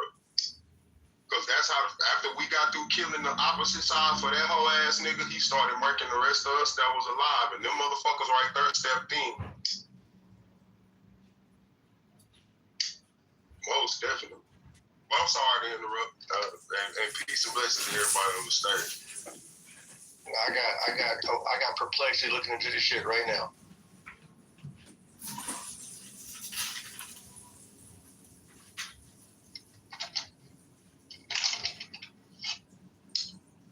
Dane Calloway gave it to me. I don't know about perplexity.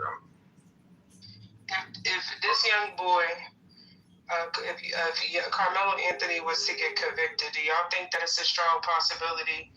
Is this, first of all, let me say, this isn't federal, right? It's state? It's a state. Oh, then never mind. Because I was going to ask if Trump could be able to pardon him before he left office, because I'm pretty sure. You get a pardon from a federal president over a state issue. Can you? Yeah, he can recommend it. He can.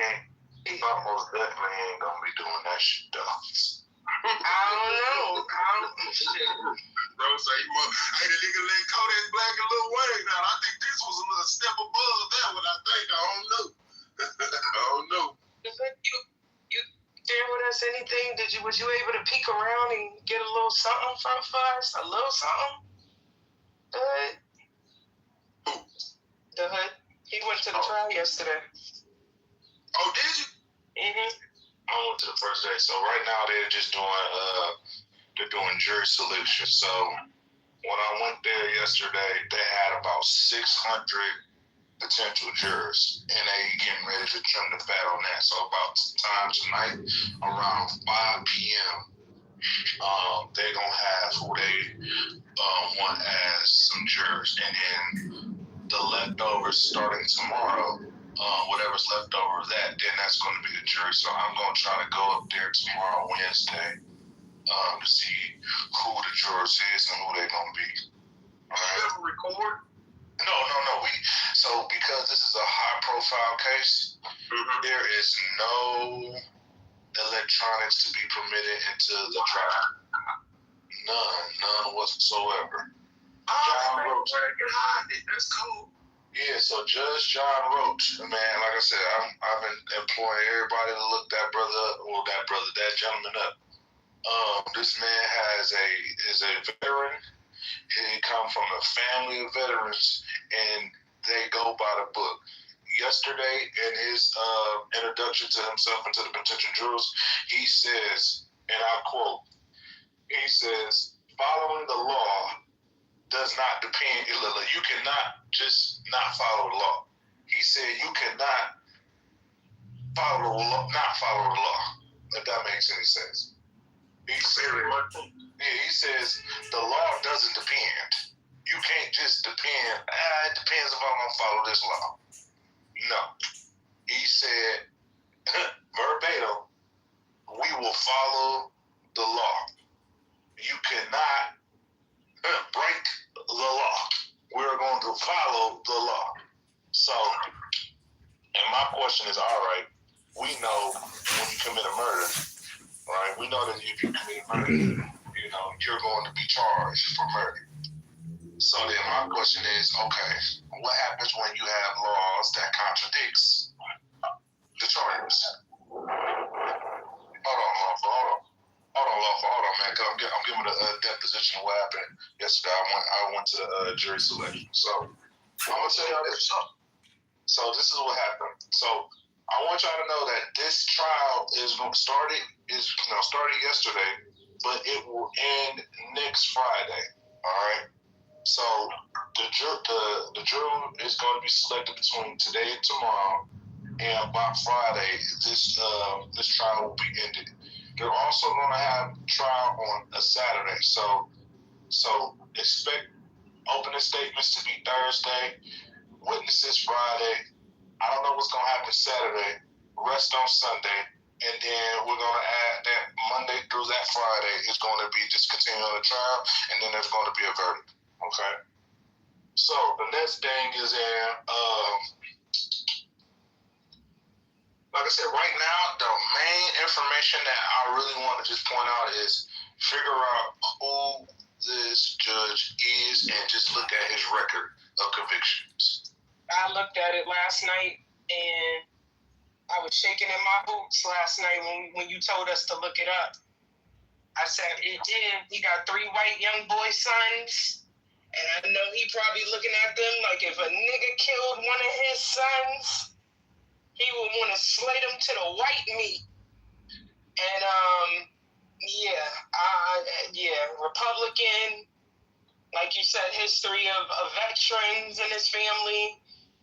I don't know. I don't know if self-defense, I don't know if it's going to be in his favor dealing with a judge like him. But one thing about it is on them state laws, But can y'all hear me? Oh no. But he is. I was saying, I don't know. He is gonna be judged by 12 members of his peers. So it's kind of like it's really up to them. But I don't know with a judge like this. I don't know. Well, the warning is we're gonna follow the law. So if he's convicted, what is that sentence required? Because that's what it's gonna be. He just told everybody. The crazy 5 to 99. 5 years to 99.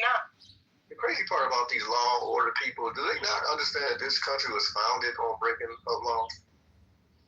Mm-hmm. But then that's what they did during when they was breaking the law. This country, that's how pro breaking the law. I don't know. This shit is stupid. But they fucked themselves though, because inside of it, they made quite a distinction. And if his lawyer is good, which I'm pretty sure since he's a Jew, he probably might be. Color of law. Good. So hey, Letter of law. hey, Anyway, so yeah, fucking letter of law and color of law are two different things. And inside that courtroom, they definitely have to go by the letter of the law. Watch time and time again where she got overturned when people played color in the courtroom instead of playing letter. Now, by the letter of the law, in Texas, if what he explained is fucking true to the tip, he can come out of it. Probation, no probation. It's a couple people I done shot and I went home. One of them died. I still went home. Never saw a day of jail on that one. On the one where I shot the homie, I got 5 days in jail. That was it. Do you understand? In Texas? Yes, sir, in Texas. I'm from Fort Worth, Texas, Southside, Morningside District. Okay. 35 Morningside, yes, sir. So you know we dealing with Collin County, right? Yeah, man, McKinney a motherfucker. That's connected to Denton. Denton, they main factor in Collin County. And McKinney is their rich white suburb, you know? And I was explaining at the tsunami this morning. We got a rail line that was supposed to be extended out there a year and 2 months ago, but they keep delaying over trying to get that overturned because their mayor, straight out his mouth, said, we don't want inner city people in our area. Who do you think they're talking about? I ain't gonna lie, y'all Fort Worth niggas is wild though. I ain't gonna hold you. Hey, hold on, man. You're not gonna do us like that.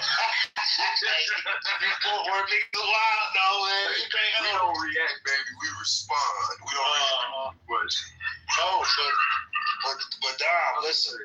When I went to this, and I seen just the atmosphere of the trial, y'all. Like I said, it's a lot of things. Listen. Denton County, Collin County, that is a money-making county. They don't really want to deal with this shit. But if they gonna deal with it, they gonna deal with it how they see fit. And just off of this doing it. Why you interruption? Why did you interrupt? Go ahead. I'm listening. I didn't know he was talking. Oh. Well, he is. Go ahead. What kind of county? It's a rich county. I'm following. We're talking about Collin County is a rich county, all right? This is a place where you got Frisco, you got, as my brother Don was saying, you got Frisco, McKinney, Plano East, Little Elm, Open Greenville. Yep. So these counties is where a lot of money is being made. All right, they having Universal Studios being amusement park being built as we speak right now. So this case right here, it being so much of a high profile case, this can impact the money that's being going there. All right. Also, I'm just gonna give y'all just some off the record intel. They're saying that, so this is what I'm going to say. So I was sitting next to a brother that has a child that goes to one of those school districts, all right? So in this school district, he telling me the laws or how these activities go, how the track and field, how they just function, all right? He's telling me that, during that day, the day Carmelo allegedly stabbed Austin Metcalf, the day it was raining. He said it was raining that day, all right? So he said during that day when I was picking up my daughter, just how the atmosphere was, it was just like, it was just a hunky-dory, it was cool, but it was raining. So if it was raining, you got your equipment that could have been damaged. You had a bit of your equipment that could have been blown away by the wind because the weather implementation caused the delays of the track and field, right? So the brother tells me, he said, listen, that day when I dropped my daughter off, It was around like it was like 11 or 1, and the weather was it would beat down rain, it'll get windy, and then it'll stop. Then he said some of those tents that were up, because every school does indeed have a tent.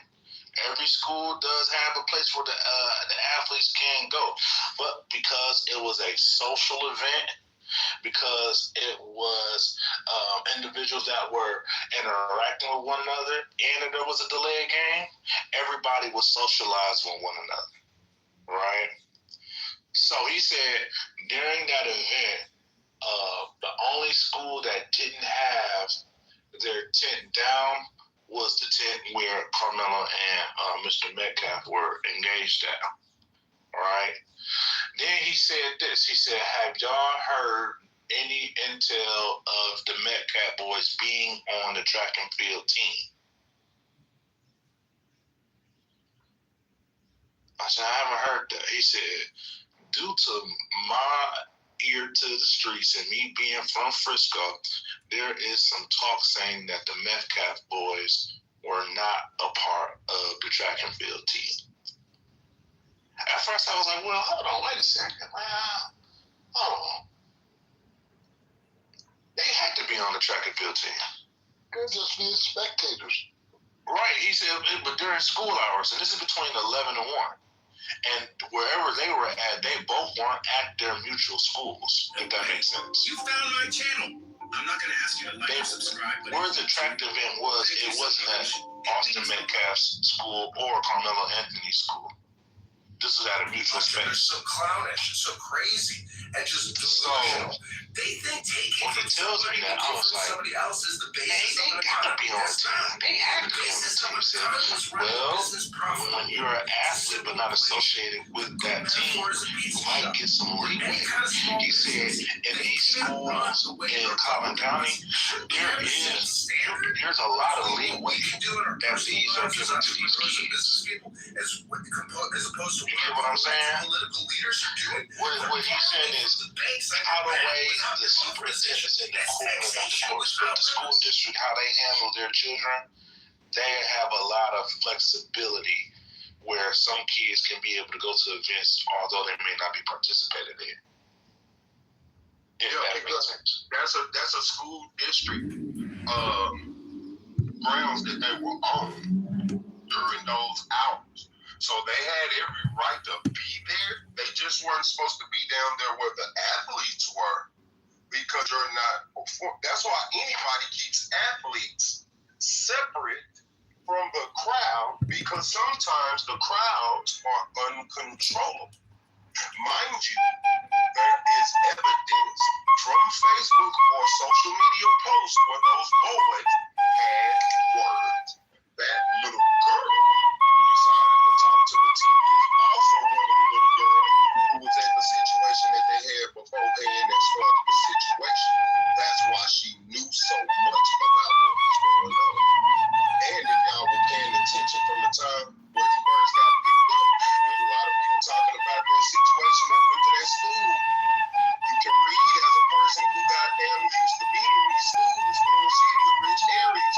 You know what went on when you was there, and what do you know about life? Same shit, different toilet. Just because you doing it now, we was doing it back then. Where you think you get the inspiration to do it now?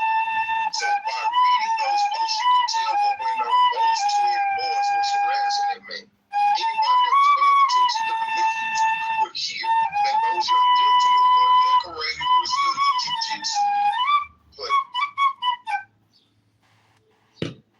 Now, aside from those gentlemen and Carmelo Anthony, if they would have, not Anthony, or yeah, that's his name. If they would have got a hold of the little cuz and got the him up and shit, nobody would have done nothing about that. So I'm glad that you said that, because again, with my unconfirmed source, when we're talking about the weight size, they said that Carmelo Anthony is a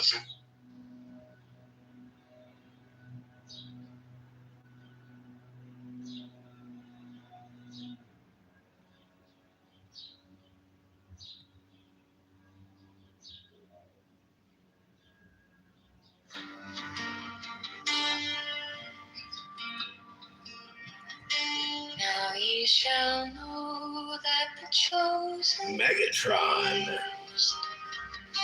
backs of infinite space is the prince, priest of peace, and in his woman called the Scarlet Woman is all power given. They shall gather my children into their fold. They shall bring the glory of the stars into the hearts of men. 16, for he is ever a sun and she a moon. But to him is the winged secret flame, and to her the stooping starlight. But we are not so chosen. 18 burn upon their brows, O splendorous serpent. 19, O azure-lidded woman, bend upon them. 20, the key of the rituals is in the secret word which I have given unto him.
Now ye shall know that the chosen priest, master of infinite space, is the prince, priest, the beast.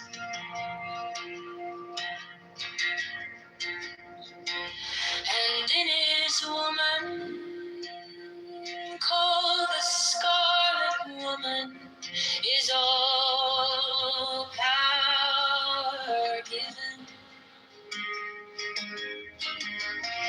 They shall gather my children to their fold. They shall bring the glory of the stars into the hearts of men.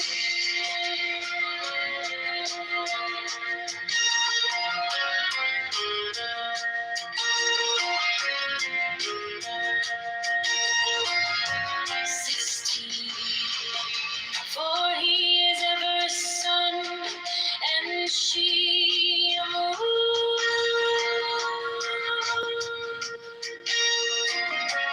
But to him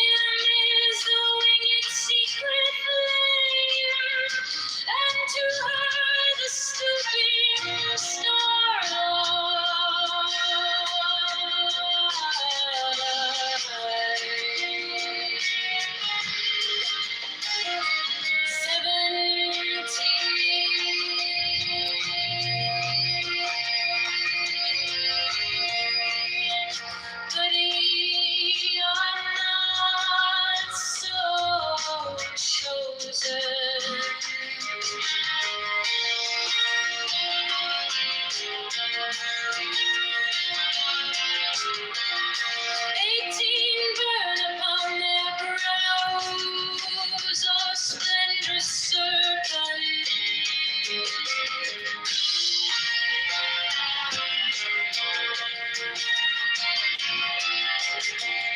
19 hours early did woman bend upon them. 20, the key of the rituals is in the secret word which I have given unto him.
These are fools that men adore, both their gods and their men of fools.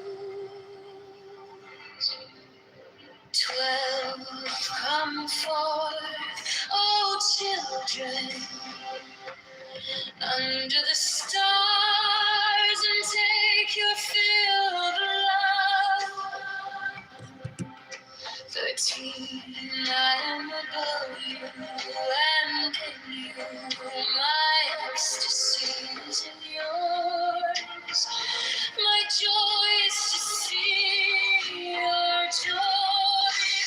14, the gem measure is the naked splendor of the wind. She bends in ecstasy to kiss the secret orders of the deep. The winged globe, the stars blue are mine own.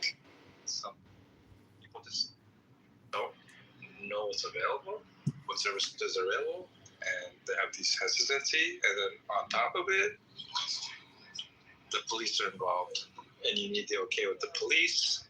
And I've even heard people say, if I have to go get an approval from the police, no thank you. So I've heard things like that too. So I'm just glad that today, in these days, I think there's actual traction. There's been traction since the day that I started this, which was February 7th, and I think it's been slowly progressing to something very positive, even before I came here. John, are you voting for Spencer Pratt? Are you gonna vote for Spencer Pratt or Karen Bass?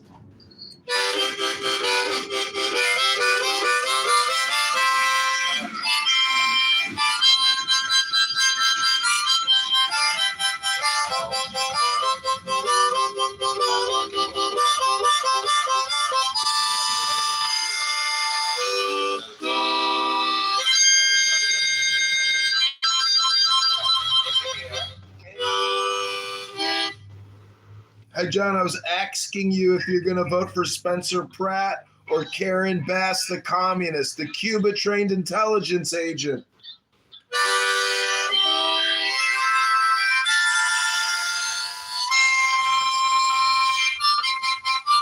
don't think I'm going to vote today.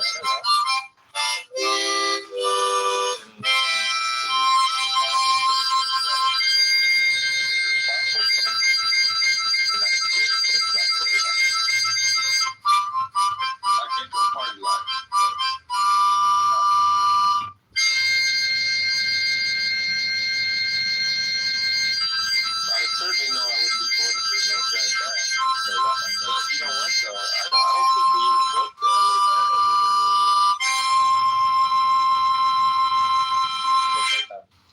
find a job.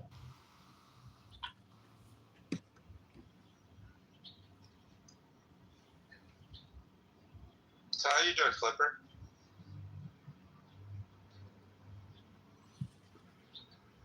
Yeah, I'm doing fantastic. Yeah. I saw Tucker today, and Tucker was there when the cop came by. He was talking to us, and it was the case that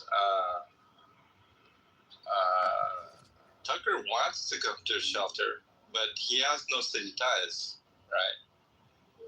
And I remember the guy coming in now, he goes, Tucker's been homeless longer than I have in this town. And the thing is, like, this guy, he's taking a shower right now, so that's cool. But the thing about the situation here is, listen, I don't hate Tucker, but I'm not going to vouch for him, right? And the last thing, I know he was at another shelter called Yale, and he got kicked out, and I don't even know what reason for. I can guess, but I don't really care. But from what I know, I'm not going to put my name out there. And I'm not going to put, like the cop right now, he made a call on his own to get him in here. And so he's literally already in the compounds right now. He's in the shower right now.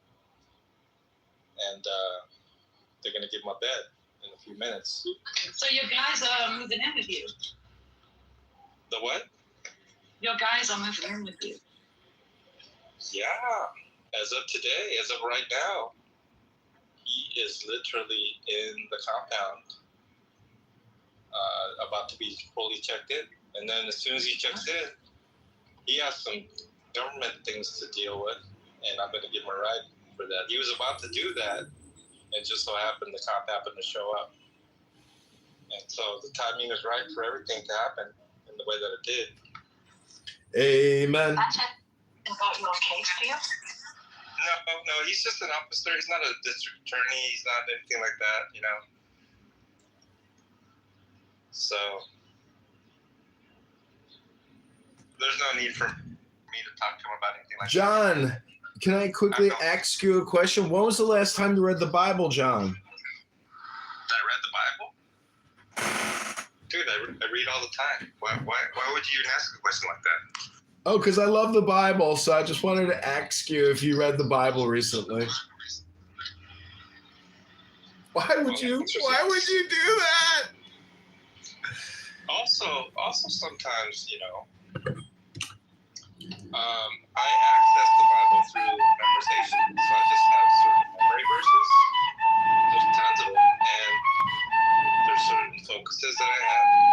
And I just recite it. Numbers 31. So did you say Matthew 1? Is that what you said? Numbers. Numbers? Yeah. 31. Numbers 31. No, I don't. That's a good one. Hey, John, I'm wondering if I could play you a little song and dedicate it to finding housing for all the unhoused. Well, I'll tell you what, not all the unhoused want housing. How about that one? Well, I'm just praying they find the wisdom and the knowledge. I know so many people, I just meet people all the time. And, even when I was in the program, not everyone wants a 12-step program or not everyone wants to be sober, not everyone wants to be clean. The last guy I saw drinking, he says he wasted his time going to AA meetings, and he just wants to get drunk. And listen, I'm not here to tell people what they need to want, right? And so if the person is expressing to me that they want housing, expressing to me they want to be sober or clean or whatever, then I'm right there for them. But if they think that like getting a job is going to fix all their ills, they're seriously misguided. taking guys like that, and if they do get a job, they're just going to go right back to, let's say, drinking. They're going to lose their job because they're on a bender, and they're right back where they started from, and the job never fixed anything. Because in their mind, in their twisted minds, that the job is the cure-all for their situation. And been around long enough to know that's their delusion. And once they find out that the issue is things that they need to work on, as far as their triggers, their coping mechanism skills, and so forth and so on, then once they deal with that, then they can take care of the families, they can take care of employment, they can have sustainable employment, housing, whatever, right? But not everyone understands that because a lot of times it has to do with they're just not informed on facts, not educated. And sometimes they're told the facts, but they don't want to believe the facts. Sometimes they know the facts and they don't care anyway. What is a church-run shelter? A church-run shelter? There's one up the street, Clipper. It's called the Orange County Rescue Mission. Very strict. It's a 2-year program. I personally would not want to go there. Number one, they take away your phones, and I think you can't go out for a whole month or something like that. Some people who are not that religious, the criticism is that they're a cult, so forth and so on. But you know the staff here, Clipper? Most of the staff actually come from that place. So. What is the secular-run shelter? The one I'm in is a secular-run shelter, but it is. They have Bible study in here on Wednesdays nights, I think. All the people that are staff are very religious that I've seen, and they are actually from the mission up the street. So they're funded by state and federal grants? I'm not sure. From my understanding, is that the Orange County Mission handles the donations and financing for this facility. Also, the food comes from there. Also, a lot of other things, clothes. The staff are like salary, right? Or they're volunteers? I'm pretty sure they're paid staff because just some of the people that I've met, they actually went through the mission as guests or clients or whatever, and that they have come out of there and they want to work in the field, and so they're paid. I'm sure they're paid to be here. I'd be surprised, very surprised if they're volunteers. And a lot of them, two or three people I've seen so far, they were in a situation of homelessness as well. And so that's what they're doing now. They're working with staff here in a facility for the homeless. So that's good news to me. John, I just want to alert you to the chat. People are accusing me of being John Kitover as well as live streaming this room on YouTube. And I just want to let you know, I put the link in the chat. What do you mean people? That's like saying, people are accusing me of being John Lee. Well, I am John Lee, and you are Kitover, right? AKA Music AI, AKA all these other things, right?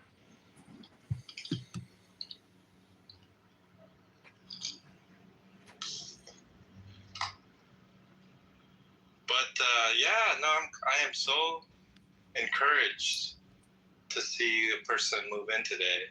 And I know there's still some beds available, and I can think of a few people that would be appropriate for this. And, what I hate to say, the vast majority of people that I see, this place would not be a good fit for. So just because someone is homeless doesn't mean that they ought to be in or deserve a shelter. I don't think it's that way. I also think that if people want help and they're humble enough to seek help, I think there's just a tremendous amount of resources, especially in a city like this, for them.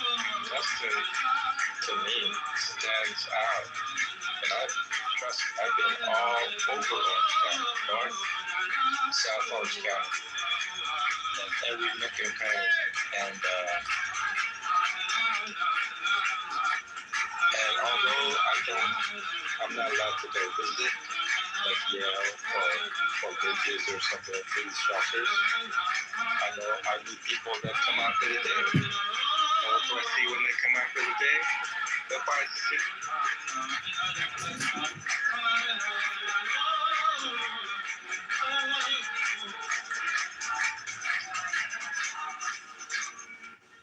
רבינו נחמן מברסלב, רבינו הקדוש, רבי נחמן מברסלב אומר, אדם צריך לפנים, אבל לא רק אדם צריך פנים, כל דבר שבעולם צריך פנים, בית צריך פנים. But I'm certain that they have sort of financial planning system for every single person here, and that it probably is mandatory. And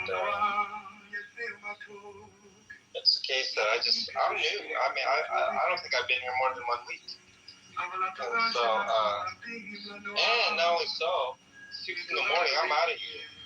And then 6 in the evening, I barely come back before the curfew's over. And so I eat dinner, and then I go to sleep because I'm so tired. So, Yeah, I just mean because, there are people who are buying 24 ounces, I'm assuming you mean alcohol, buying cigarettes, buying kind of fun, and buying cookies, candy, and that's not here. It's not here. It's some of the other shelters, parks. Yeah, no, I wasn't talking about this one. This one, I mean, well, first of all, it's pretty strict in terms of a 6 p.m. curfew. I think some of the other ones are like 10 p.m. and things like that. Big difference. I gotta get in here for a 5th grader. Doesn't have to come in until the street lights go on, right? So the sun goes down here close to 8 p.m. now. John, is tonight your night off where you're not going back? So you can go to prayer or you can get back? Yeah, so they're really cool here. They didn't let me go last, but they told me that I can go to prayer night and still not use up my 1 night off. So it's very simple. I just have Saturday nights off, spend time with my wife, and then Tuesday nights. You never drag race. You don't even know what I'm talking about. Hey everybody, happy lunchtime. I got a mimosa for everybody. You know what I'm saying? I've got a track car. Hey, John Kitover, the mayor for fucking Chicago. I got a 2000 Camaro. It's got a 468 in it. Oh my goodness. What the fuck? 468? Yep, it's a DBR. It's a DBR. What's a 7.7? I'm like, I don't know what the fuck it is. It's a 454 that I bought stroke. It's a 454. Oh yeah, it's a 7.7. Yeah, 454 is a 7.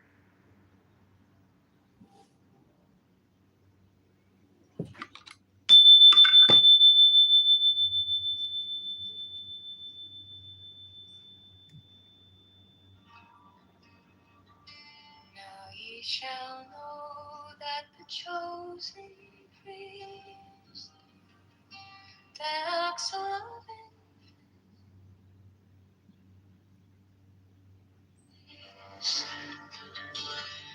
is the prince, priest, the beast, and in his woman called the scarlet woman is all power given.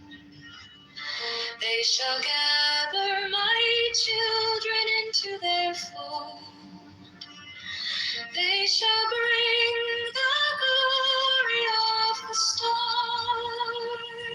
into the hearts of men. 16, for he is ever a sun and she a moon. But to him is the winged secret flame, and to her the stooping starlight. But ye are not so chosen. 18 burn upon their brows, O splendid serpent. 19, oh azure-lidded woman, bend upon them. 20, the key of the rituals is in the secret word which I have given unto him. Oh, likewise.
Wisdom of God is now, joy of heart, enlightenment. You found me in the quiet, with my hands still shaking. I was carrying the hurt, like a name I couldn't drop. Then you touched my trouble, and the whole room stopped. Stop thinking and your problems. Take the deepest breath of the day. All for 10, not 11. 10, not 9, stay.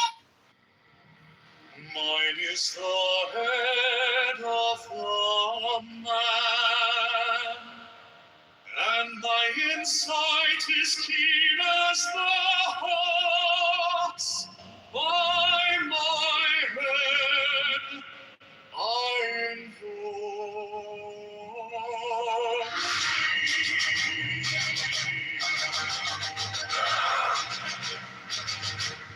I am the only begotten child of my father and mother. My father is dead.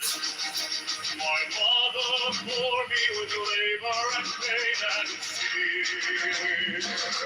By my body I invoke thee. About me shine the diamonds of radiance white and pure. By their brightness I invoke thee. Mine is the red triangle, reverse the sign, given of none save in thee, O thee, O Lord. By the Lamb I invoke thee. miss the current of water sown with gold, the flashing of oil I wear. By my robe I'm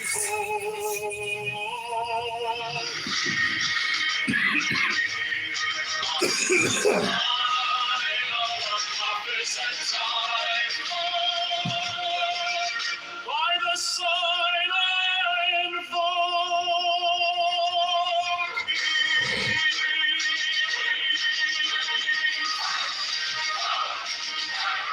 mine is the turban of white and gold, and mine the new vigor of the intimate air. By my crown I invoke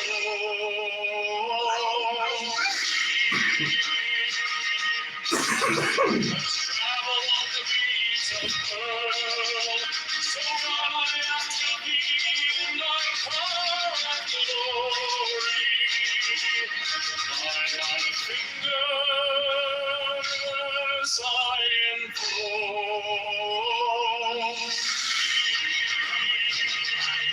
I bear the wand of double power and the voice of the Master.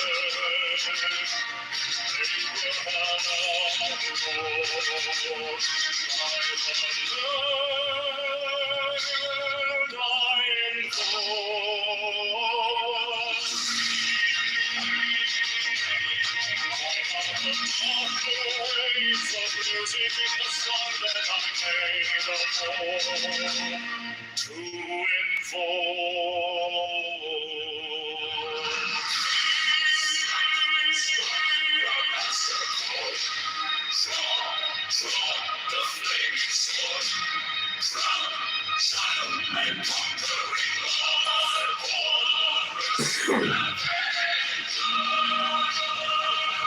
by the song I invoke.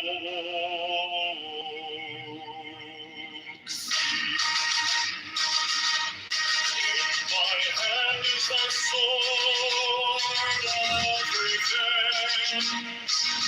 Let it strike at my bidding. By the sword I invoke. The voice of the Father, the voice of the sinners, given all the voices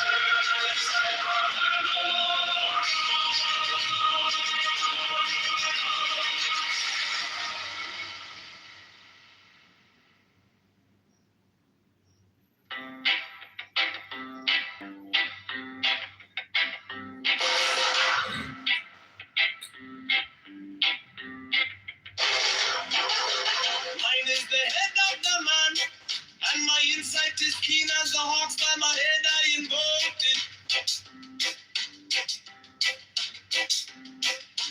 I am the only begotten child of my father and mother. My father is dead. My mother for me with labor and pain and fear. By my body I invoke the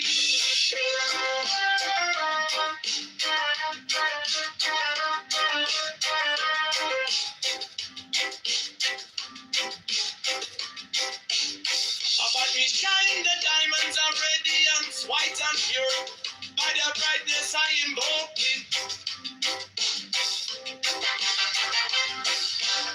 Mine is the red triangle reverse, the sign given of none. Save it be of thee, O Lord.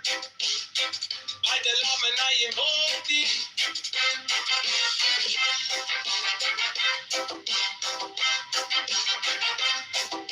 Free mine is the garment of white, sewn with gold, the flashing of eye that I wear. By my robe I invoke thee. Mine is the sign of a prophet and typhon. By the sign I invoke thee. So mine is the turban of white and gold, and mine the blue vigor of the intimate air. By my crown I invoke thee. fingers travel on the beats of earth. So run I after thee in thy car of glory. By my fingers I invoke thee. I hear the band of double power in the voice of the master. Abraham, by the word I invoke thee. I know the dark blue waves of music in the song that I made about to invoke thee. Strike! Strike the master sword. Throw! Draw the flaming sword. Throw! Triumph and anger in love. I've been struck by the song I invoke thee.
I bear the rose and cross of life and light. Give the sign at each remaining in the sign, the invocation concludes. Therefore I say unto thee, come thou forth and dwell in me. So that every spirit, whether of the firmament, or of the ether, or of the earth, or under the earth, on dry land, or in the water, crushing fire, and every spell and scourge of God,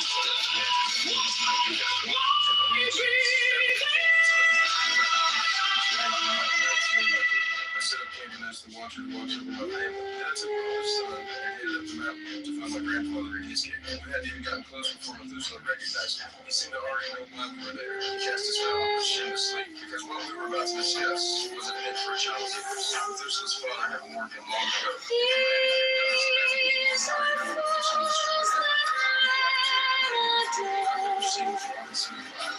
Lord, their gods and their men. A single scene floated up from the cover and ripped through the surface of the water. It transformed into a massive creature. Come forth, oh children, under the stars and take your fill of love.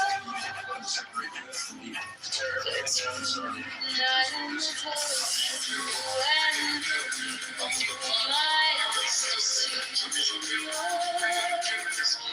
my joy is to see your joy. Fortune above the gem is the naked splendor of the light. She bends in ecstasy to kiss the secret orders of the deep. The winged glow, the starry blue.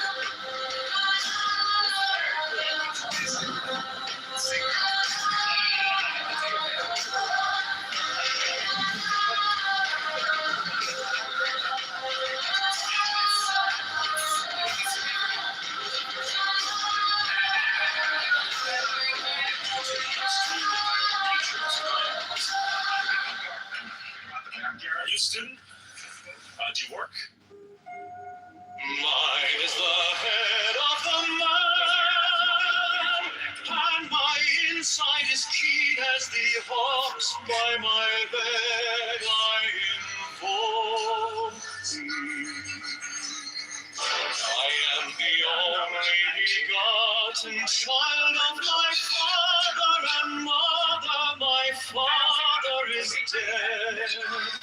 My mother bore me with labor and pain and fear. By my body I invoke thee.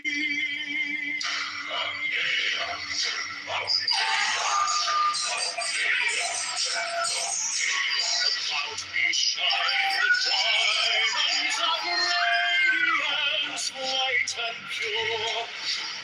By their brightness I invoke thee. Mine is the red triangle, reverse the sign, given of none, save it thee, O Lord. By the Lord I invoke thee. Mine is the garment of white, sown with all the flashing of day that I wear by my robe. I invoke thee. Mine is the sign of office and Typhoon. By the side I invoke Mine is the turban of white and gold, and mine the blue fear of the intermediate. By my crown I invoke thee.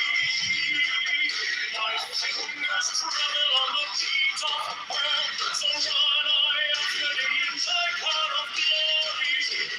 By my fingers I invoke thee. I bear the wand of dawn.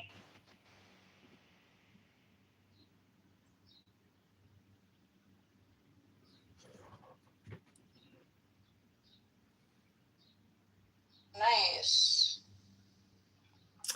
Hey everybody, happy Pride Month. See you at the Pride Parade. I got my bikini ready. Yay!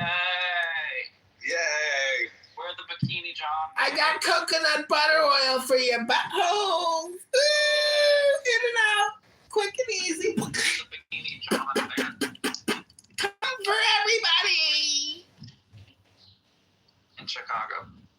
Did somebody say coconut oil on my butthole? Coconut oil on your butthole. That sounds amazing. All Where do I organic and start natural. That sounds amazing, yeah. I need to get some raw coconut oil. I once met this girl from Colombia. She wanted her butthole vibrated for an hour. Wow, and did you do it? She fell asleep with a vibrator on her butthole. Oh, that's so daddy. I know her. I know that story. Remember when she fell asleep with the vibrator? Happy Pride Month! That was funny. I forgot about that. Yasmin, watch this post I just pinned. Okay, one sec. I just have to clean up my... It's called Beijing Bikini.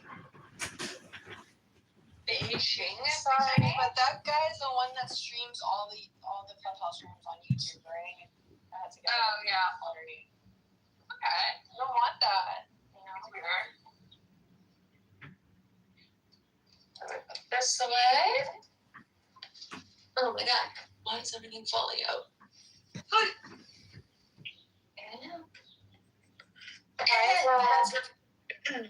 Where's my bleach? Where are the witches? And the beef. I had to block them. The witches went crazy on me. I blocked them and they were following me on TikTok. Oh my god. Actual witches? Oh. With a frog's eye and a bastard. Oh my gosh, are you a voice actor? I probably should. You should be, yeah. I should introduce you to my agent. Yes, by all means. They can speak with a transatlantic accent, just like in the 1950s. Remember, this is brought to you by Moral Servants. Wow. Ron's great at that. Yep. Mm-hmm. It's one of my hobbies. He's also a talented musician and other things. Very cool. Very cool. Yeah, that's why I'm into voices, because I like sounds. Mm-hmm. I get that. I'm obsessed with Music, sounds. with music, sounds. Yeah. Music is Instruments.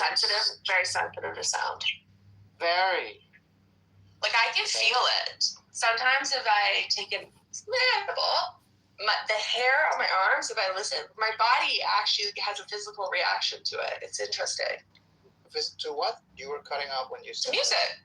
Oh, to music? Yeah. Yes, like I just have to listen to it, and it makes my body, like I can feel it on my body.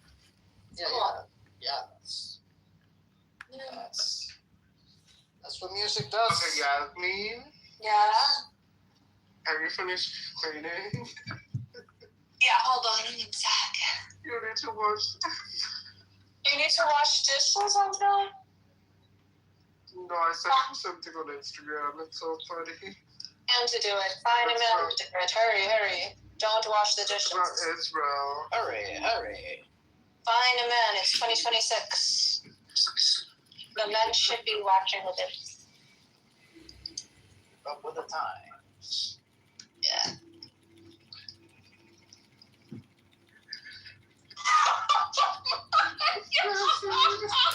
That's when I'm driving. Okay, hold on. I have to send that to every group chat. 1 second. I've been watching it repeat. Like, it's so funny. Honestly. It's like, Allah, and boom, stick myself. Oh, God. All right, everybody, this is Mayor Kitover. Go to mayorkitover.com, chicagomayorvote.com, johnkitoverchicago.com. Like and subscribe. This is our last and newest and greatest YouTube live stream. It's one of my favorites so far. Right there.